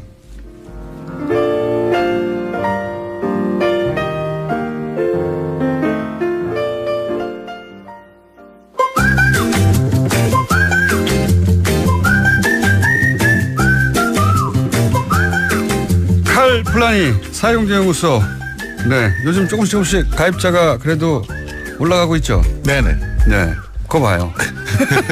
사실은 통계를 확인하지 않고 와서 그냥 그렇게 대답했는데 방송을 안 하면 떨어지고 방송을 하면 다시 올라가고 안 하시는 동안은 가입자 확실한 건 제가 어디 강연을 나가면 방송 들었다고 이렇게 인사하는 분들이 굉장히 많아요. 그러니까요. 그럼 뭐 당연한 겁니다. 네, 방송 안 하시면 가입자 0 아닙니까? 입증되는 거고. 자, 우리가 쭉 다뤄왔던 주제가 갑자기 또 튀어나왔어요. 트럼프 대통령이 북핵 실험하는 날 하필이면 한미 FTA 폐기를 얘기해가지고 네. 미국에서도 굉장히 말이 많습니다. 왜 이거 군사적인 안보 사안과 통상 문제를 섞어가지고 그러니까 트럼프 대통령이 잘못했다는 거죠. 통상 문제를 제기하는 자체가 잘못됐다기보다는 왜 이 시점에서 거꾸로 통상의 협상력도 떨어뜨리고 욕도 먹느냐. 지금 동맹이 중요한데 이런 얘기 할 때냐. 이런 얘기가 이제 나오거든요. 뭐 우연의 일치이긴 한데 물론 이제 북한의 핵 미사일 문제가 굉장히 심각할 때 이런 얘기를 했는데 어쩌면 거꾸로 생각했을 수도 있어요. 실제로 그랬을까 싶긴 한데 저는 지금 트럼프 대통령이 하는 일은 계산이 자기 지지층 결집에 필요한 일은 다 해요. 이때까지 그래왔죠. 네. 어떻게 그게 논리적이지 않은 것 같은데 굳이 따져보자면 우리나라 정말로 안 하려고 했던 게 사드 도입이었잖아요. 물론 박근혜 정부에서도 전략적 모호성을 5년간 이렇게 3년간 유지시켰다가 이제 도입을 했는데 그게 북한이 위기를 조장하니까 한미동맹 강화차 미국의 요구를 들어준 거잖아요. 그럼 지금도 이제 그렇게 뛰었습니다. 한미동맹이 강화돼야 된다 그리고 우리가 미국 요구 들어줘야 된다 그럴 때 폐기 얘기를 하면 한미 FTA 그러니까 그들이 얘기하는 재협상에서 더 많은 얘기를 관철시킬 수 있을 것이다. 라는 계산이 있을 수도 있겠다. 거꾸로 생각했을 것 같아요. 말씀하신 대로 트럼프 대통령은 이렇게 이제 북핵 위기가 고조되고 있으니까 한국 쪽에서 한미동맹에 목매달 타니 요 기회에 그럼 우리가 니네 지켜줄 테니까 그러면 이 통상 문제는 우리 말대로 해. 이런 발상을 자기 혼자 한 게 아닌가. 근데 오산인 것 같아요. 좀 전에 하트경 의원 반응을 보면. 정반대죠. 트럼프를 막 비판하는 거 보면은 트럼프 대통령이 그런 생각을 했다면 오산. 장사꾼의 한계인 것 같아요. 그러니까 장사는 원래 이익만 되면 입장을 확 바꾸잖아요. 근데 이게 국가를 상대하면 국가는 이익뿐만 아니라 자존심이 훨씬 더 중요할 때도 있지 않습니까? 근데 분명한 거는 그 한미 FTA 폐기한다고 하니까 바로 이제 우리나라에서 폐기하면 우리나라 산업이 얼마나 손해인가 이런 막 통계들이 나오거든요. 그런 그게 들어줘야 된다는 얘기로 지금 끌고 갈 수도 있는 거거든요. 거꾸로 해야 되는 거 아닙니까? 미국이 얼마나 손해인데 니네가. 그렇죠. 그러니까 양쪽 통계가 지금 다 나오고 있는데 미국이 더 손해다 이런 통계도 나오는데 사실은 미국이 더 손해일 수 있어요. 왜냐하면은 무역만 본다면 한국의 관세가 3배였거든요. 7.5% 평균. 미국이 2.5%니까 둘 다 0으로 만들면 미국이 더 이익을 많이 보죠. 근데 그걸 갖다 다시 원위치로 돌리면 그렇게 되면은 미국이 또 손해를 보는 거니까 그럴 수 있는데 이제 우리나라에서는 한미 FTA가 폐기가 되면 굉장히 우리 산업이 특히 뭐 자동차나 철강 피해가 많을 거다라는 얘기가 안에서 이렇게 자꾸 올라오기 시작하면 그럼 미국이 요구하는 건 들어줘야 된다는 쪽으로 갈 수도 있거든요. 그렇죠. 근데 그런 면에서는 정확히 얘기하면은 공동위원회 특별회기 그건 굉장히 잘 된 겁니다. 왜냐하면 일정을 합의 못했거든요. 김현정 본부장에 가서 이제 한 얘기가 뭐냐면은 과연 미국이 손해를 본 건지 그게 여러 가지 미시적 거시적 여러 요인이 복합적으로 작용했고 그게 한미 FTA 때문인지 아닌지에 대해서 한번 따져보자 양쪽이. 그리고 미국이 그런 주장하면 미국이 본인들의 손해를 입증할 책임이 있죠. 그렇죠. 그러니까 양쪽이 다 그럼 공동조사위원회를 만들어서 하자고 얘기를 해서 사실은 결렬이 된 거고 일정을 합의하지 못한 거거든요. 이거 언제 될지도 모르는 거예요. 그러니까 시작을 상당히 잘한 면이 있는데 미국에서 대통령 서한이 왔을 때 뉴욕에서 하자 그랬어요. 근데 사실은 자기가 제안했으면 상대국에서 해야 되거든요. 그러니까 이 누구죠? 라이트하이저가 기분이 나빠지지 안 왔어요. 그냥 영상 비디오를 보냈고 그다음 결렬 사실상 여태까지 결렬. 그 잘한 겁니다. 결렬 이런 건 잘하고 있는 거예요. 그러니까 아마도 그게 이제 불만이어서 이 폐기 얘기를 꺼냈을 가능성이 있습니다. 트럼프 대통령은 자신이 한미 정상회담 때 대본에도 없던 합의가 되지도 않았던 FTA를 꺼냈고 밀어붙이고 싶은데 왜냐하면 트럼프 대통령의 지지 기반이 이제 저소득층 그다음에 저학력 백인 남성 아닙니까? 특히 이제 러스트벨트라고 하는 철강 자동차 쪽 그렇죠. 그 노동자들이거든요. 거기다 가가지고 이제 FTA 때문에 당신들이 일자리 잃었다고 표를 많이 얻었는데 그러면 이제 FTA 폐기하겠다고 말을 해야 되고 그래야 다시 그쪽 지금 트럼프는 정치적으로 굉장히 위태롭거든요. 지지 기반을 이명박 정부 초기 같아요. 바로 협정이 탄핵 얘기 나왔잖아요. 근데 너무 초기니까 진전은 안 되고 있지만 하여튼 바로 탄핵 얘기가 나오니까. 그러니까 이제 자기 지지층을 결집시켜야 되는데 그런 용도로 이 FTA를 강하게 써먹고 싶은데 진척은 안 되니까 더 세게 친 거죠. 이제 아예 폐기해버리겠다고. 그러니까 그때 얘기를 복기해 보면 정상회담에서 그런 얘기 안 나왔는데 밖에 나가 재협상한다 그랬잖아요. 그때 우리 방송을 한 게 재협상 같은 거 없다. 한미 FTA에. 그러니까 개정에 관한 12.2조가 있다. 그 원래 있다 조항이. 예. 그리고 조항은 그냥 공동위원회 만드는 거고 결국은 요구하면 하게 돼 있거든요. 근데 이제 만나서 그러면 뭘 개정할 건지 의제를 갖다가 선정하고 합의가 되면 이제 그때부터 협상을 하게 되는 건데 결렬된 거거든요. 사실상. 일정도 안 나왔어요. 예. 주제도 그러니까 밖에 나가서 한미 정상회담에서 자기가 성과를 얻은 것처럼 재협상한다 그랬는데 실제로 한미 FTA 의거에서 해보니까 사실은 결렬된 상태거든요. 그러니까 더 세게 나왔다 이렇게 봐야 되기 때문에 이 문제에 대해서 너무 우리 안에서 큰일 났다 할 생각 필요가 없다. 노심초사할 이유가 전혀 없습니다. 전혀 없고 실제 이 발언으로 미국 주류 언론들이 문매를 때렸어요. 물론 뭐 다른 생각하는 사람들이 있을 수도 있겠지만 주류 언론들은 대부분 아니 북핵 그 핵실험을 했는데 이날 이 얘기를 해가지고 이 동맹을 흔들리게 하는 보통 과거에 우리가 하던 얘기거든요. 동맹을 흔드는 얘기를 왜 대통령이 지금 해가지고 막 욕먹고 있어요. 그러면 이제 가짜 뉴스라 그러겠죠. 트럼프 시부터 지금까지 계속 주류 언론한테 맞고 그다음에는 이제 반박하는 건데. 그리고 뭐 보수 그러니까 공화당에서도 상원 원래 이게 이 문제는 상원을 통과해야 되지 않습니까? 그러니까 그것도 사실 우리나라하고 다른데. 미국에서 통과된 건 비준이 된 거는 의회에서 비준이 된 거는 한미 FTA가 아니에요. 아하. 한미 FTA 이행 법률이에요. 관련 법률을 이행시키고. 예, 정부가 한미 FTA 기초에서 우리가 이렇게 이행시키겠다 그러면 그 법률이 통과가 된 거거든요. 그래서 한미 FTA 자체를 상원에서 어떻게 할 수 있는 방법은 없는데 물론 이제 문제가 되죠. 그 협상 과정에 계속 개입을 할 테니까. 그러니까 그것도 그렇게 뭐 썩 근거가 있는 얘기는 아니에요. 법률적으로 굉장히 복잡한 얘기지만 여하튼 지금 던진 겁니다. 이건 확실합니다. 제 말은 뭐냐면 미국의 상원 공화당이 다수인데 현재 공화당 의원들도 지금 이 원래 안보가 더 중요하다는 게 보수잖아요. 이게 북핵 터졌는데 지금 돈 얘기할 때냐라는 비판이 미국에서도 있으니까. 근데 이게 재밌는 게 바로 그 공화당 얘기인데 한미 FTA 협정에서 가장 이익을 많이 본 데는 농산물이거든요. 농산물 관세 막 300% 이렇게 된 게 이제 줄어들었으니까 그리고 미국 농산물이 지금 3배 이상 지금 증가를 했습니다. 농산물은 남부에서 좀 그다음에 의약품이에요. 그러니까 이런 쪽에를 밀어붙였던 게 공화당 의원들이거든요. 자기 지역구에 제기했기 때문에 이쪽에서는 만일에 그래서 폐기한다 그러면 이제 절대 반대할 의원들이 곳곳에 있는 거죠, 사실은. 그러니까 생각처럼 한미 FTA 폐기는 이루어지기 굉장히 어렵고 이건 뭐 초기에 이제 딜의 주도권을 잡아가려고 하는 트럼프 대통령의 특유의 이제 블러핑 질른 거인 것 같은데 지르는 타이밍이 운이 없는 건지 머리가 나쁜 건지 안 좋아서 역풍이 불고 있다. 이렇게 생각하면 될 것 같고 그런데 실제로 폐기하는 게 가능하긴 하죠. 가능하죠. 통보만 하면 됩니다. 반대 다 떠나가지고 어느 일방이 통보하면 되는 거 아닙니까? 네, 통보하면 6개월 뒤에 자동 폐기예요.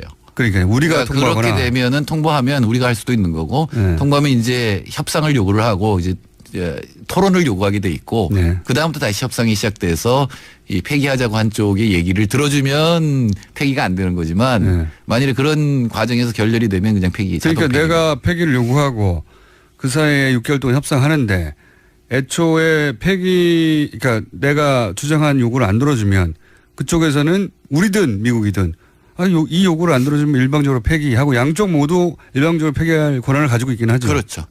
그러니까 6개월 뒤까지 이거 시한이 정해진 협상이죠, 근데. 네. 그러니까 이렇게 해석하는 분도 있습니다. 이게 잘 협상이 진전이 안 될 것 같으니까 폐기를 던져놓고 그다음에 6개월 동안 협상을 해서 뭔가 끝내려고 그러니까 이제 벼랑 끝 전술처럼 이렇게 한다는 얘기도 있는데 제가 보기에는 그런 것도 아닌 것 같아요. 그냥 던진 것 같아요. 그러니까요. 그런 전략적 사고를 한 건 아닌 것 같고. 왜냐하면 그러려면은 안에서 여러 가지 이 참모들하고 얘기를 하고 관련 부처하고 얘기를 해야 되는 거거든요. 근데 틱 던져버렸기 때문에 참모들이 또 반대하고 있거든요. 예. 그래서 트럼프 대통령이 트윗으로 자기가 무슨 생각이 났을 때 일단 때리고 정반대의 목소리가 내부에서 나오고 며칠 있다가 이제 그 무마하는 얘기가 나오고 뭐 이런 과정을 모든 분야에서 지속적으로 반복하고 있잖아요. 그래서 우리 정부가 취해야 할 태도 중에 가장 중요한 거는 미리 갖다 바치면 안 된다는 거예요. 그거는 뭐 사실 한미 정상회담 때도 40조 정도의 이 대미 수출 상품 구매 이걸 이제 재벌들 끌고 가서 했거든요. 그런다고 달라지가 하나도 없거든요. 그러니까요. 그러니까 트럼프는 언제나 주면 땡큐, 삼성 땡큐 이러고 그다음 다시 시작이거든요. 트럼프한테 선물을 주면 트럼프가 잘해주지 않을까 하는 바보 같은 착각을 했어요. 예. 협상이 거기서부터 시작이에요. 그럼 받을 거 받고 그다음부터 시작이거든요. 원래 이런 식으로 갑부가 된 사람들의 욕심은 욕망이 끝이 없다는 겁니다. 그래서 갑부가 되는 거거든요. 세계적인. 주면 받은 것까지는 당연하고 더 내놓으라고 하는 게 갑부죠. 총수도 그랬으면 진짜 총수가 됐죠, 제가. 진짜 총수 아니에요? 말만 총수가 아니라. 저는 직원이 한 명일 때부터 총수였습니다. 직원이 저 혼자 한 명일 때부터. 여하간 그래서 이제 이 폐기와 관련해서는 정치적으로도 경제적으로도 그렇게 우려할 상황은 아닌 것 같고 특히나 정치적으로 보통 미국 대통령이 이런 걸 던지면 우리나라 보수는 납작 엎드린다든가 또는 뭐 미국의 보수가 밑에 받쳐준다든가 그래야 되는데 미국의 공화당도 무슨 소리냐 하고 아까 뭐 하태경 의원처럼 우리 보수도 이게 무슨 얘기냐 갑자기 지금 핵 터졌는데 지금 돈 얘기를 시작하는 게 말이 되냐 기분이 나쁜 거죠. 네. 그래서 미리 뭐 지레짐작하고 미국이 원하는 게 뭘까를 생각하고 가령 무기를 더 사준다든가 국방비 분담을 한다든가 이럴 필요 없이 그러니까 이게 협상 전략이 아니길 바라는 거는 그러니까 우리 정부가 그랬잖아요. 정말 한미 FTA가 어떤 결과를 가져왔는지 면밀하게 조사하자. 그거 해야 되거든요. 그러니까요. 원래 국회에서 하게 돼 있어요 지금. 그러니까 국회하고 정부가 같이 한미 FTA뿐만 아니라 한미 FTA가 우리 경제에 미친 영향을 면밀하게 조사하고 앞으로 어떤 FTA를 해야 되는지 이런 거에 대해서 국민적 합의를 이끌어가는 계기로 삼는 게 맞을 것 같습니다. 알겠습니다. 앞으로 이제 트럼프 FTA 폐기 발언 관련 보도가 나오면 이게 뭐랄까 트럼프가 전형적으로 구사하는 블러핑 전략 혹은 뭐 이렇게 일단 세게 때리고 협상을 시작하려고 하는 전략으로 이해하시면 될 것 같고 한미 양국 모두에서 비판의 목소리가 쏟아지고 있다. 이 사안은. 가끔 배울 것도 있는데 블러핑이 전혀 꿋꿋하게 흔들리지 않는 유일한 사람이 김정은이에요. 때린다 그래도 하고 흔들리면 나라가 없어지니까요. 거기는. 예. 근데 우리도 그런 거는 있어야 돼요. 우리 전략이 뚜렷하게 있으면 미국이 흔들어도. 정태인 소장님이었습니다. 저는 내일 뵙겠습니다. 안녕. 자신의 이름을 도용했다라고 반박하고 있습니다. 근데 이제 이게 돈을 200씩 몇 차례 2달 받았다라는 건데요. 영수증이 있다는 거죠? 네, 수령증이 있다라는 겁니다. 약간 좀 납득이 쉽지 않은 대목이 있긴 해요. 왜냐하면 물론 친한 국정원 직원이 사적으로 알려줬을 수 있죠. 네, 당신의 명의를 도용했다고 미안하다고 나중에. 근데 이제 납득이 쉽지 않은 대목은 단순히 이름만 도용했으면 모르겠는데 이거는 그럼 실적 때문에 단순 허위 보고가 된 거죠. 그것도 뭐 징계 대상이긴 하겠지만 영수증이거든요. 돈이 사라졌, 횡령이 되는 거거든요. 돈이 결부되고 횡령이 되면 이건 훨씬 더 높은 수준의 처벌, 뭐 퇴직이나 처벌 대상이 될 수 있는데, 근데 이제 알려줬다는 건 서 교수를 통해서 공개될 수 있다는 거를 서 교수는 당연히 공개할 수밖에 없죠. 자기 명예를 위해서 실제로 이런 일이 일어났다면 실제로 국정원 직원이 내가 그렇게 명예를 도용했다고 알려주면 그게 공개될 수밖에 없단 말이죠. 근데 이게 어떤 위험이 있냐면 그러면 국정원 직원 내부 조사 때 거짓말을 하게 됩니다. 그렇죠? 근데 그 거짓말한 게 국정원 내부에서 밝혀지고 덮인 게 아니라 언론을 통해서 국정원 자체 조사가 부실했다. 라고 알리는 셈이 되거든요. 국정원 직원은 더 큰 처벌을 받을 수가 있어요. 거짓말도 했고 그걸 밖에다 드러냄으로 해서 또다시 국정원이 피해를 입게 만드는 사적으로 미안했을 수는 있는데 자기가 이중의 처벌을 초래하는 방식으로 이걸 했다는 게 전 납득이 잘 안 가는 게 바로 잡을 시간은 충분히 했거든요. 그 안에서 내가 이렇게 했고 저렇게 했고 뭐 어차피 검찰 조사가 있을 예정이니까 누군가는 손을 들고 내가 돈을 먹었다고 해야 되거나 내가 사인을 대신했다고 해야 나와야 되잖아요. 그 과정에서 이제 억울함이 있다면 밝혀지겠고 예, 아니라면 수사가 이루어지겠죠. 어쨌든 좀 이상한 사건이긴 합니다. 예.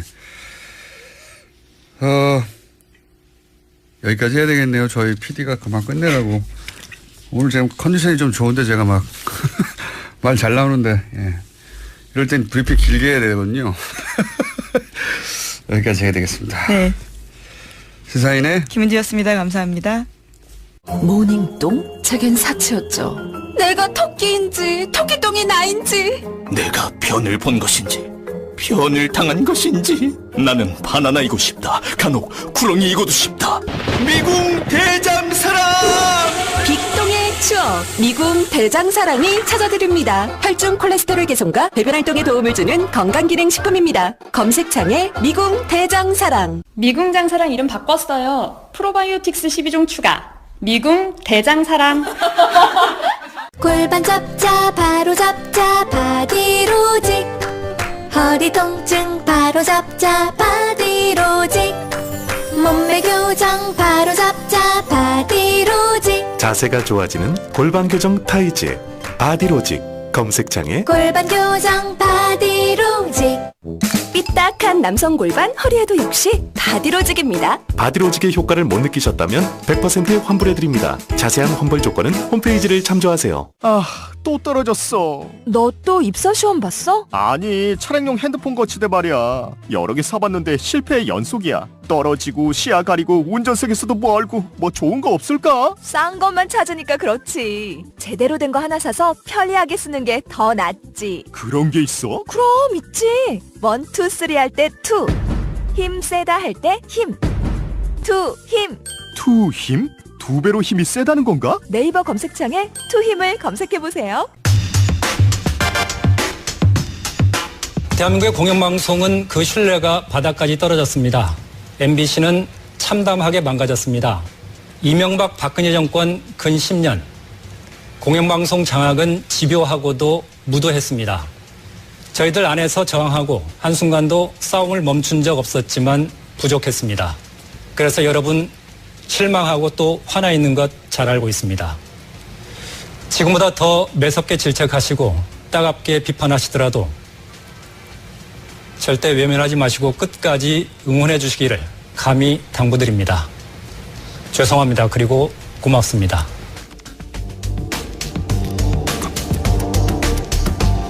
방금 들으신 내용은 9월 1일 전주 MBC의 뉴스 오프닝이었습니다.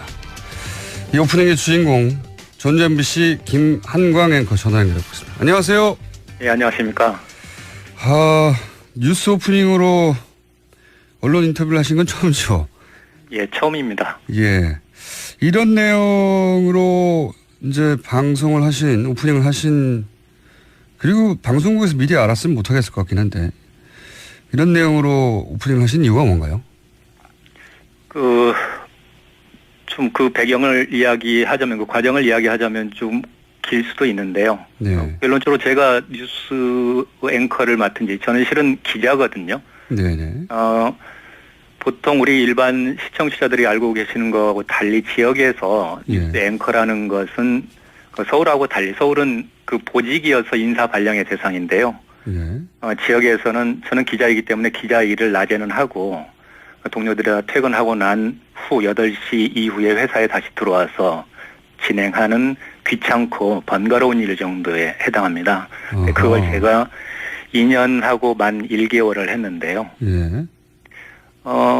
보통 이 귀찮고 번거로운 일이기 때문에 한 1년 정도 되면 기자들이 진행을 할 경우에 예를 이제 북한은 자기들하고 상대할 수준을 넘어서는 어마어마한 크기의 미국에 대해서 이제 거꾸로 생각해 보세요. 미국이 우리한테 핵무기를 겨누고 있다. 무섭잖아요. 예. 기본적으로 그런 공포감이 북한한테 실제로 있고, 그래서 이제 전쟁이 끝났다는 평화협정 체결하자는 게 요구사항이 오랫동안, 아주 오랫동안 그러면은 이제 핵실험 안 하겠다고. 핵실험과 미사일 발사 시험 중단하겠다는 뜻을 밝혔다라고 하는데요. 또 이 회의 마치고 돌아가는 길에도 중국 베이징에서 트럼프 정권과 여건이 되면 대화할 것이다라는 말도 남겼다고 합니다. 북한이 대화 제안을 한 거예요. 예. 그리고 트럼프 정부에서도 대화를 곧 있을 것만 같다라는 식의 트럼프 대통령 발언도 몇 번 있었죠. 근데 저는 이제 이 보수 매체 얘기 나왔길래 마무리를 해보자면 진보 진영은 간단해요. 전쟁 안 된다?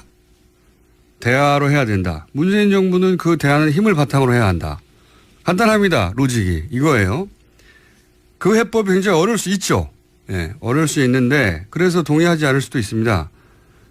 그런데 대화가 소용없다고 하는 이 보수 매체나 보수 진영의 주장을 듣고 있으면 그럼 뭐 어떻게 하자는 건지가 없어요. 어떻게 하자는 거죠? 그 보수 정권은 지난 10년간 미국이 하던 대로 다 했잖아요. 대북제도 다 하고 대북제도 다 했는데 북한이 무너지기는커녕 경제가 더 나아졌어요. 최근에. 그 북한의 특수한 어떤 폐쇄 경제가 적응을 한 거죠. 예. 강경당 외쳤는데 그러면 10년간 뭘 강경하겠습니까? 학생기를 튼 게 단데 정말로. 그리고 한 게 없어요. 개성공단 문 닫은 게 전부예요. 그 다음에는 개성공단을 문을 닫아서 관계 개선됐나요? 북핵을 포기했나요? 그러니까 이 보수 매체의 북핵 해법은 동의하고 반대할 게 없어요. 미국에 맡기자 말고는 뭘 어쩌자는 건지가 없기 때문에. 하도 뉴스가 갑자기 쏟아지길래 브리핑도 관련해서 쏟아진 걸로 하고. 자, 이거 미국 뉴스 말고 없습니까? 미국 관련된 북핵 뉴스 말고? 네, 이재용 삼성전자 부회장 관련된 재판 소식이 있습니다. 유죄 받은 바 있는데요. 이와 관련해서 핵심 증거 중에서 눈길이 가는 문건이 있다라고 합니다. 삼성의 청와대 실시간 보고가 의심되는 문건이라고 하는데요. 이 문건은 지난해 국정농단 의혹이 본격적으로 불거진 작년 10월 달에 안종범 전 수석이 국회 출석 등을 대비해서 보좌관에게 지시해서 만든 문건이라고 합니다. 문건에는 10월 22일 승마 관련 SS 보고라는 문구가 나오는데요. 여기에는 첫 마필 구입 완료라고 적혀 있고 정유라 선수용 마필 58만 유로, 보험 6만 6천 유로라는 액수도 기재돼 있다고 합니다. 특검에서는 수사 당시에 SS가 삼성 또는 최순실을 뜻하며 청와대가 삼성이나 최순실 씨에게 삼성의 정시 지원을 보고받았을 가능성을 추정한 바 있다고 합니다. 이거 약간 주시한 기사입니다. 그러니까 정유라 선수 말을 얼마에 샀다는 걸 실시간으로 청와대에 보고됐다. 이 내용이잖아요. 근데 그렇죠. 이제 여기서 작은 화제는 SS 보고 SS가 삼성이냐 순실이냐 이거 아닙니까? 네. 특검이 특정하지 못했다라고 하는 것 같은데요. 네, 저는 이게 당연히 삼성이라고 보는 게 맞다고 보는 게 승마 관련 SS 보고 이게 이제 청와대 문건 제목이잖아요. 그러니까 제목만 보면 SS로부터의 보고거나 혹은 SS에 대한 보고 뭐 이렇게 볼 수 있지 않습니까? 뒤에 주어 서술어가 없으니까. 근데 이제 만약에 최순실로 SS를 보면 보고 주체가 최순실이 되는 거예요. 이럴 리가 없잖아요. 최순실 박근혜 대포폰으로 통한다는 얘기 있었고 안종범을 거칠 이유가 없죠. 서로 최순실과 무슨 얘기를 해도 안종범 수석이 그걸 비서관을 시켜서 일부러 문서로 날릴 리가 없죠. 예. 네, 관련해서 안종범 전 수석 수첩에도요, SS라는 표현이 나오는데 2016년 2월 15일 그러니까 박근혜 전 대통령과 이재용 부회장의 세 번째 독대가 있던 날 메모입니다. 이때 삼성의 요구사항이 SS라고 쓰여 있거든요. 삼성으로 보일 가능성이 큽니다. 그러니까 그 메모도 정황한 백업 증거지만 그래서 SS를 순실로 해석하면 뭐 말이 안 되는 게 너무 많아요. 본인이 최순실을 안다는 사실 자체를 안종범 수석이 철저히 숨기려고 했는데 그걸 네, 그렇죠. 그걸 뭐 비서관을 시켜서 일부러 문서로 만들고 남긴다는 게 말이 안 되죠. 하필이면 시읒이 같아서 그런. 예. 네. 이거는 뭐 논란의 여지가 없는 것 같은데 어쨌든 특검은 그렇게 했고 법정에서도 특정되지 않았어요. 예. 근데 어쨌든 핵심은 뭐냐면 말구입이라는 게 이제 그 대통령이 말 사주라고 하니까 삼성이 말 사준 거 정유라한테 주는 것인지 알면서 뇌물인 줄 알면서 이런 얘기잖아요. 네, 그러니까 작년 10월에도 그런 보고를 했다는 거니까요. 이 문건이 청와대에 있다는 건 대통령이 이게 아마 이렇게 된 거겠죠. 말구입 어떻게 된 거야 하고 안종범 수석한테 물어보고 안종범 수석은 거의 실시간이니까 삼성한테 확인해서 그걸 보고서를 만들어서 대통령한테 보고하려고 했다. 그러기 위해서 비서관에 정리시킨 거다. 이렇게 보여지는데 이게 드러낸 건 대통령이 삼성에게 말 사주라고 했고 정유라 특정해서 그걸 또 직접 스스로 대통령이 챙겼고 하는 뇌물의 증거가 되는 거죠. 중요한. 그 흔적이 청와대 문건으로 남았다. 뭐 이런 거죠. 아주 중요한 문건. 근데 고법에서 이제 삼성이 고법을 기다린다고 해서 저희가 잊지 말라고 계속 이 문제를 다루겠습니다. 자, 제목 정도 한 몇 개 읽을 수 있을 것 같아요. 네, 국가정보원 적폐청산 TF 관련해서 계속 소식 전해드리고 있는데요. 48명의 댓글팀장 검찰에 수사 의뢰됐습니다. 이 가운데 유명한 교수가 있다고 했는데 이름이 특정됐습니다. 서경덕 성신여대 교수가 포함되어 있는데요. 국정원으로부터 월 200만 원의 돈을 받았다라고 TF는 보고 있는데 이에 대해서 서 교수는 평소 알고 지내던 국정원 직원이 뭐 해야죠 이런 통화. 자, 다음은요. 네, 또 우리군 같은 경우에는요, 어제 합동 무력 시위를 펼쳤습니다. 북한의 핵실험장을 가상의 목표로 삼고 미사일로 타격하는 내용이었습니다. 육군과 공군의 미사일 실사격 훈련은 북한 풍계리 핵실험장까지의 거리를 고려해서 실시됐다고 합니다. 그렇군요. 이것도 뭐 의역 시위 해야죠. 다음은요. 네, 유엔 안전보장이사회 회의도 긴급하게 소집됐습니다. 북한을 규탄하는 별도의 의장 성명이나 언론 성명을 채택하진 않았는데요. 예. 괜찮으신가요? 죄송합니다.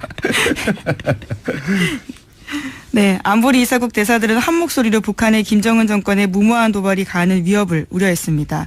중국과 러시아도 비난 대열엔 동참했는데요. 하지만 대북 해법에 있어서는 엇갈렸습니다. 미국을 중심으로 한 한국과 일본, 영국, 프랑스 등은 초강력 제재를 해야 된다고 주장했지만요. 중국과 러시아는 대화론을 앞세웠습니다. 이것도 뭐 그랬겠죠. 예. 어차피 견해는 갈리고 의장 성명, 언론 성명 뭐 이런 건 채택될 리가 없고 지금은. 예, 우선 미국 입장에서는 이번 주 안에 초안을 만들고 다음 주 월요일에 표결을 목표로 하고 있다라고 밝히고 있습니다. 예. 그리고 이제 또 다른 더 강도 높은 제재. 북한과 교역하는 모든 국가와 단절하겠다. 예, 거래를 중단하겠다라는 방안을 검토하는 중이라고 트럼프 대통령이 밝힌 바 있습니다. 예, 그것도 트위터도 했는데, 예, 이건 말도 안 되는 거죠. 뭐 당장 미국에서 말도 안 된다. 그거는 북한이 아니라 미국이 망한다고. 예. 네, 제임스. 왜냐하면 예를 들어서 중국이 북한과 가장 큰 교육 국가인데 중국과 모든 교역을 끊으면 미국이 망해요. 지금은. 예, 사실상 중국을 겨냥한 조치라는 해석이 나오는데요. 북한의 대무역의 90%가 중국과 이루어지기 때문입니다. 네, 어쨌든 뭐 실현 가능성 없는 뻥을 너무 많이 치고 있습니다. 트럼프 대통령이 블러핑이라고 하죠. 하여튼 그런 얘기도 나오자 뭐 미국 언론들도 쏟아졌어요. 트럼프 대통령이 말이 안 된다는 기사가. 예, 그 전날 한국에 대해서 비판한 트위트. 무슨 상대 국가에 대해서 트윗으로 대통령이 비난을 한다니 그것도 한 줄로. 이게 말이 안 되는 건데 그 기사가 쏟아졌어요. 왜 한국 비난하느냐. 뉴욕타임즈도 그러고 월스트리트저널도 왜 한국과 싸우냐. 그러면서 이제 월스트리트저널은 경제지니까 안보 문제, 외교 문제하고 통상 문제 FTA죠. 그거 왜 섞냐. 그래서 스스로 자신을 코너로 몰아가고 있다. 뭐 워싱턴 포스트 보수지인데 왜 한국 비난하냐. 그러면서 FTA 폐기를 동시에 거론해서 김정은에게 선물을 안겨줬다. 김정은에게 유리한 국면을 만들어줬다는 거죠. 민주당 간사나 뭐 공화당 상원 의원들도 왜 지금 분열하는 모습을 동맹과 그런 이야기. 한미 FTA 폐기하면 동맹 복구 안 된다. 이거 공화당에서 하는 얘기예요. 우리가 하는 얘기가 아니라. 그러니까 정작 미국 주류 언론들이랑 주류 정치인들이 왜 한국한테 뭐라고 하냐 하는데 보수 매체에서는 문재인 정부의 대북 정책 유화적이라고. 예, 네, 그와 관련해서 어제 뉴욕타임스 기사 소개드린 바가 있는데요.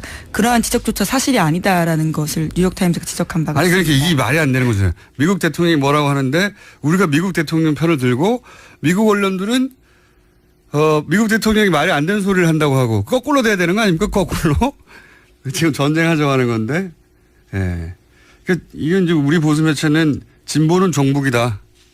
종북이고 북한을 약하게 상대한다. 이 이미지를 계속 신나서 그런 프레임을 유포할 적기라고 보는 거죠. 신나하고 있어요. 예. 그러면서 전쟁 날 것처럼 오늘자 조선일보는 트럼프가 이제 군 수뇌부를 다 불러서 사실상 군사 옵션 회의를 하고 있다. 이게 오늘 조선일보 기사인데 군사적 대응이 임박했다 뭐 이런 뉘앙스죠. 그런데 예. 그게 CNN에서는 바로 또 사실상 군사적 옵션은 없다. 그러면서 미국의 군사 전문가들이 나와서 지금 그렇다면 미국이 뭐 전력을 준비하고 있냐? 아니 그런 거 없다. 전혀 안 움직이고 있고. 그리고 선제 타격 얘기하는데 그거는 예방전쟁이 아니고 핵전쟁 나는 거다. 그냥. 이거 우리 언론이 해야 될 분석인데 거꾸로 하고 있어요. 계속. 예. 미국이 어떤 제스처를 취하면 이건 의미가 이렇고 실제로 군사적 옵션 전쟁은 안 나고 이런 분석을 우리가 하고 미국은 이제 뻥튀기를 해야 되는 건데 우리가 뻥튀기를 하고 그대로 막 미국 언론들은 그게 안 된다고 바로잡고 있습니다. 진보는 종북이라는 프레임을 오랫동안 써왔는데 또 하는 거죠. 그러면서 우리나라 대통령이 미국 대통령 말을 안 들어가지고 이제 큰일 났다 이렇게 보도하는 게 지금 보수 매체입니다. 바보 아니면 나쁜 사람들이죠.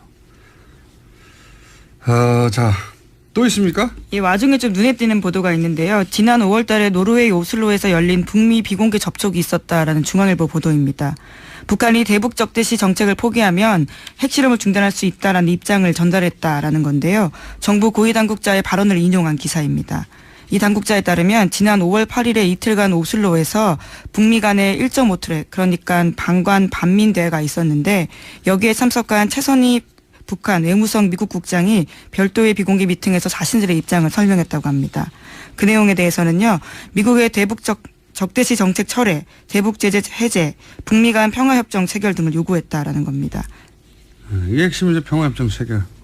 지금은 6.25 때 정전협정을 했거든요. 예, 전쟁이 끝난 게 아니고 기술적으로는 계속 이어지고 있는 잠시 쉬는 거죠. 근데 무슨 70년간 이어지는 정전이 어디 있습니까? 예. 평화협정 체결을 해야 하는데 들어서요. 한 1년 정도 하면 바꾸는 일이 잦습니다. 이게 가외 일이군요, 이게. 그렇죠. 예. 그래서 저도 한 1년 하고 바꾸기를 바랐고요. 왜냐하면 이 일을 하다 보니까 제 스스로가 좀 고립되는 것 같고 어떤 뭐 인간관계에서도 그렇고요. 취재원들과의 관계에서도 그렇고 그 시간대가 잠자기도 그렇고 저녁 먹기도 그렇고 굉장히 애매모호한 시간이어서 그렇게 됐었는데 그래서 1년 정도 지나서 저도 바꿔주기를 바랐었는데 이게 앵커가 그러면 잠깐만 정리해보자면 앵커가 고위직이나 뭐 권한이 있거나 보직이 있거나 예우가 있거나 그게 아니라 퇴근하고 나서 하게 되는 지방방송사에서는 가외일에 해당되는 겁니까?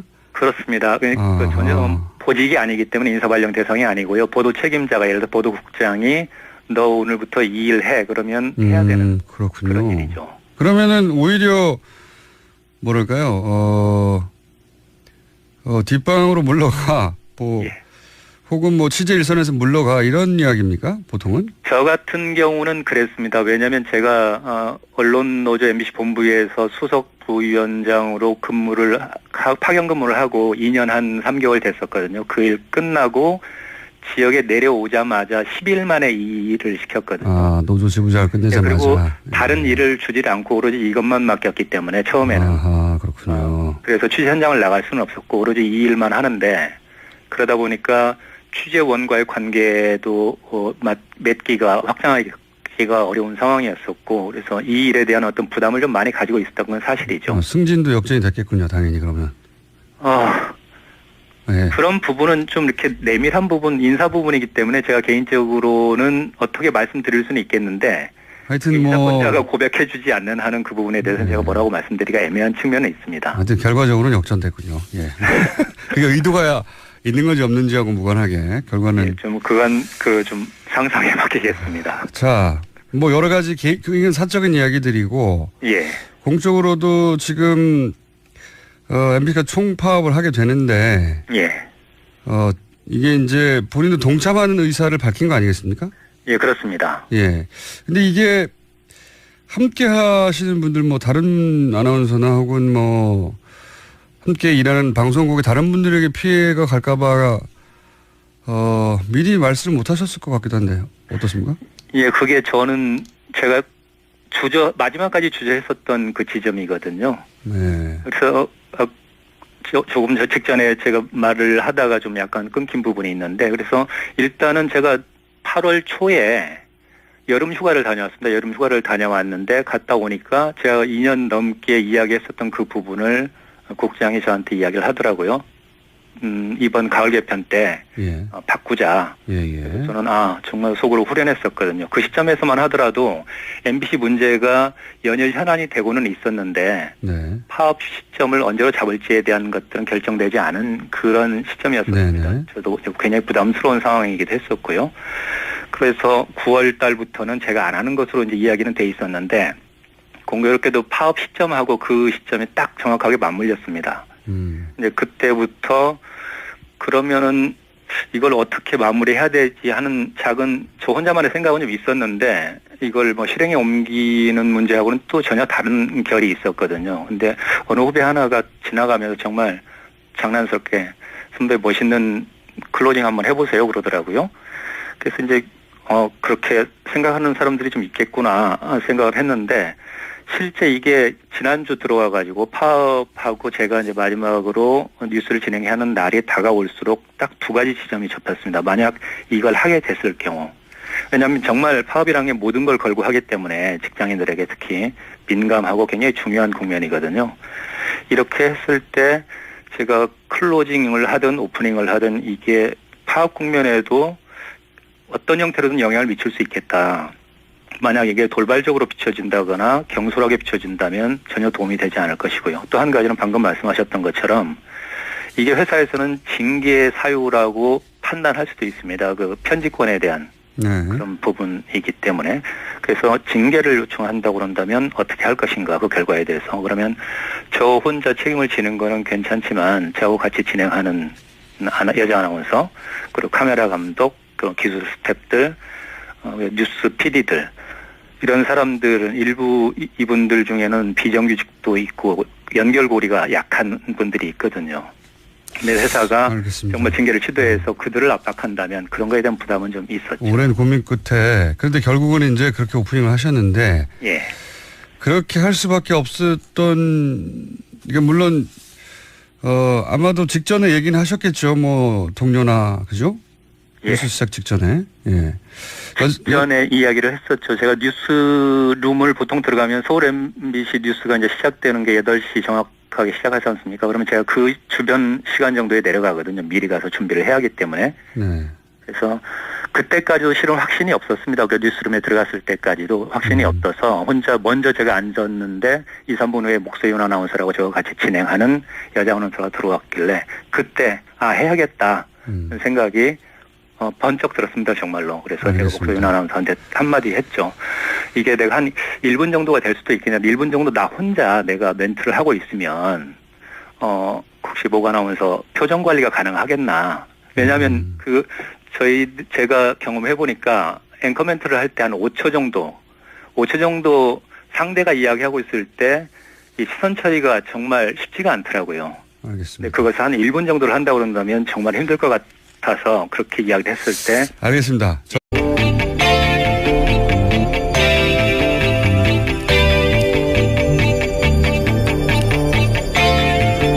안녕하세요. 김어준입니다. 단독 서울시청 상공서 핵 터지면 36만 명 즉사. 어제자 동아일보 북핵 관련 기사 제목입니다. 시층 인근 주민은 몰수하고 200만 명 사상의 반경 300km까지 수십 년간 낙진과 방사능 노출을 피해가 이어진다는 분석 기사입니다. 서울에서 휴전선 최단 거리는 20km대입니다. 서울에서 평양 직선 거리는 200km대. 기사대로면 서울에 핵이 터지면 평양도 방사능 낙진이 수십 년간 이어집니다. 게다가 한 발만 쏘고 전쟁이 끝납니까? 핵전쟁이 나면 서울 시민만 죽는 게 아니죠. 한민족과 한반도 전체가 죽는 거지. 분석을 하려면 그렇게 하는 게 맞죠. 북한이 어디 인도쯤에 있는 게 아니지 않습니까? 2주 전 조선일보는 전술 핵만이 답이라고 주장을 했습니다. 그런데 그런 보수 정권은 진작에 전작권을 받았어야죠. 앞뒤가 안 맞잖아요. 어차피 작전권도 없는데 무기만 늘리는 건. 문재인 정부가 북핵 문제를 해결할 수 있을 것인가? 결코 쉬운 일이 아닌 건 분명합니다. 근데 대화는 필요 없고 강경 대응해야 한다는 보수 매체를 보고 있자면 그런 생각이 듭니다. 그래서 전쟁을 하자는 건가? 작년에 북한이 2번 핵실험할 때 박근혜 정권 휴전선에서 확성기 튼 게 전부였습니다. 전쟁이 그렇게 좋으면 지난 9년 보수 정권 때 전쟁 안 하고 뭐 했나요? 보수 매체가 북핵 문제를 얘기할 때의 문제는 그래서 대체 어쩌자는 건가? 그걸 모르겠다는 겁니다. 그래서 제 결론은 그렇습니다. 아, 자기들도 자기들이 무슨 말을 하는지 모르는구나. 김원준 생각이었습니다.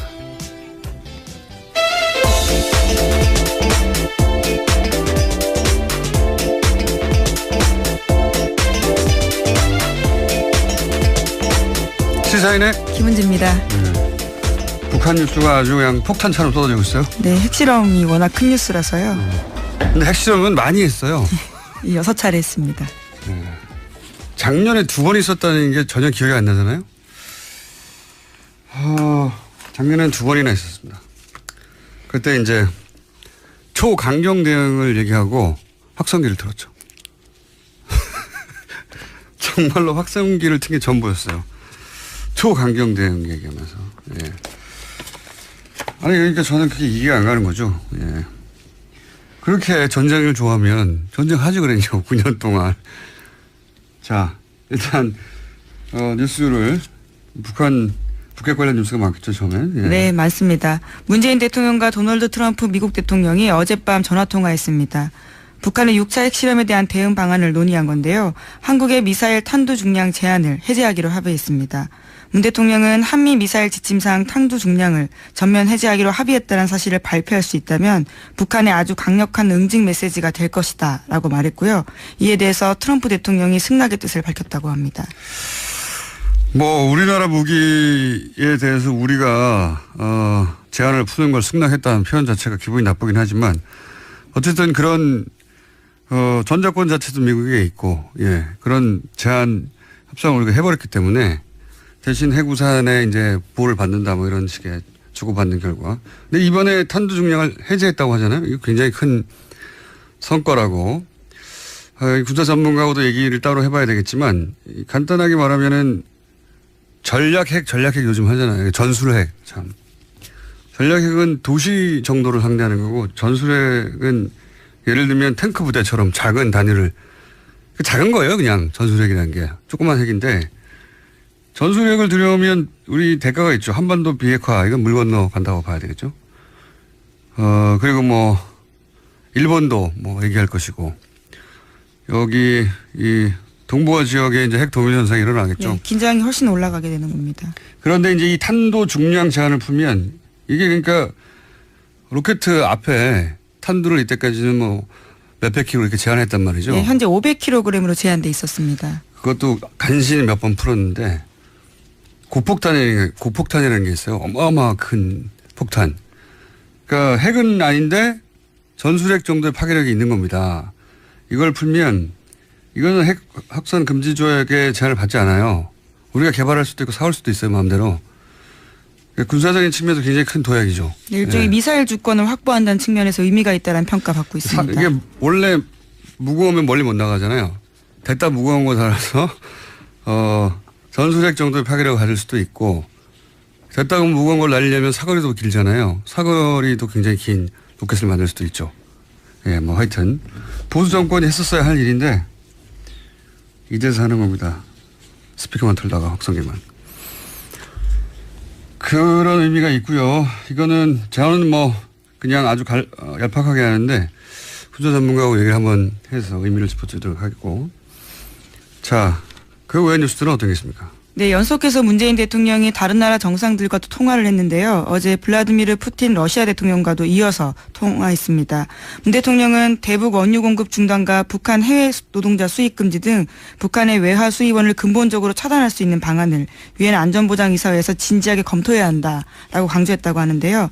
그러나 푸틴 대통령 같은 경우에는 북한의 6차 핵실험에 대해서는 규탄하면서도 북핵 문제의 외교적 방식 해결을 강조했다라고 합니다.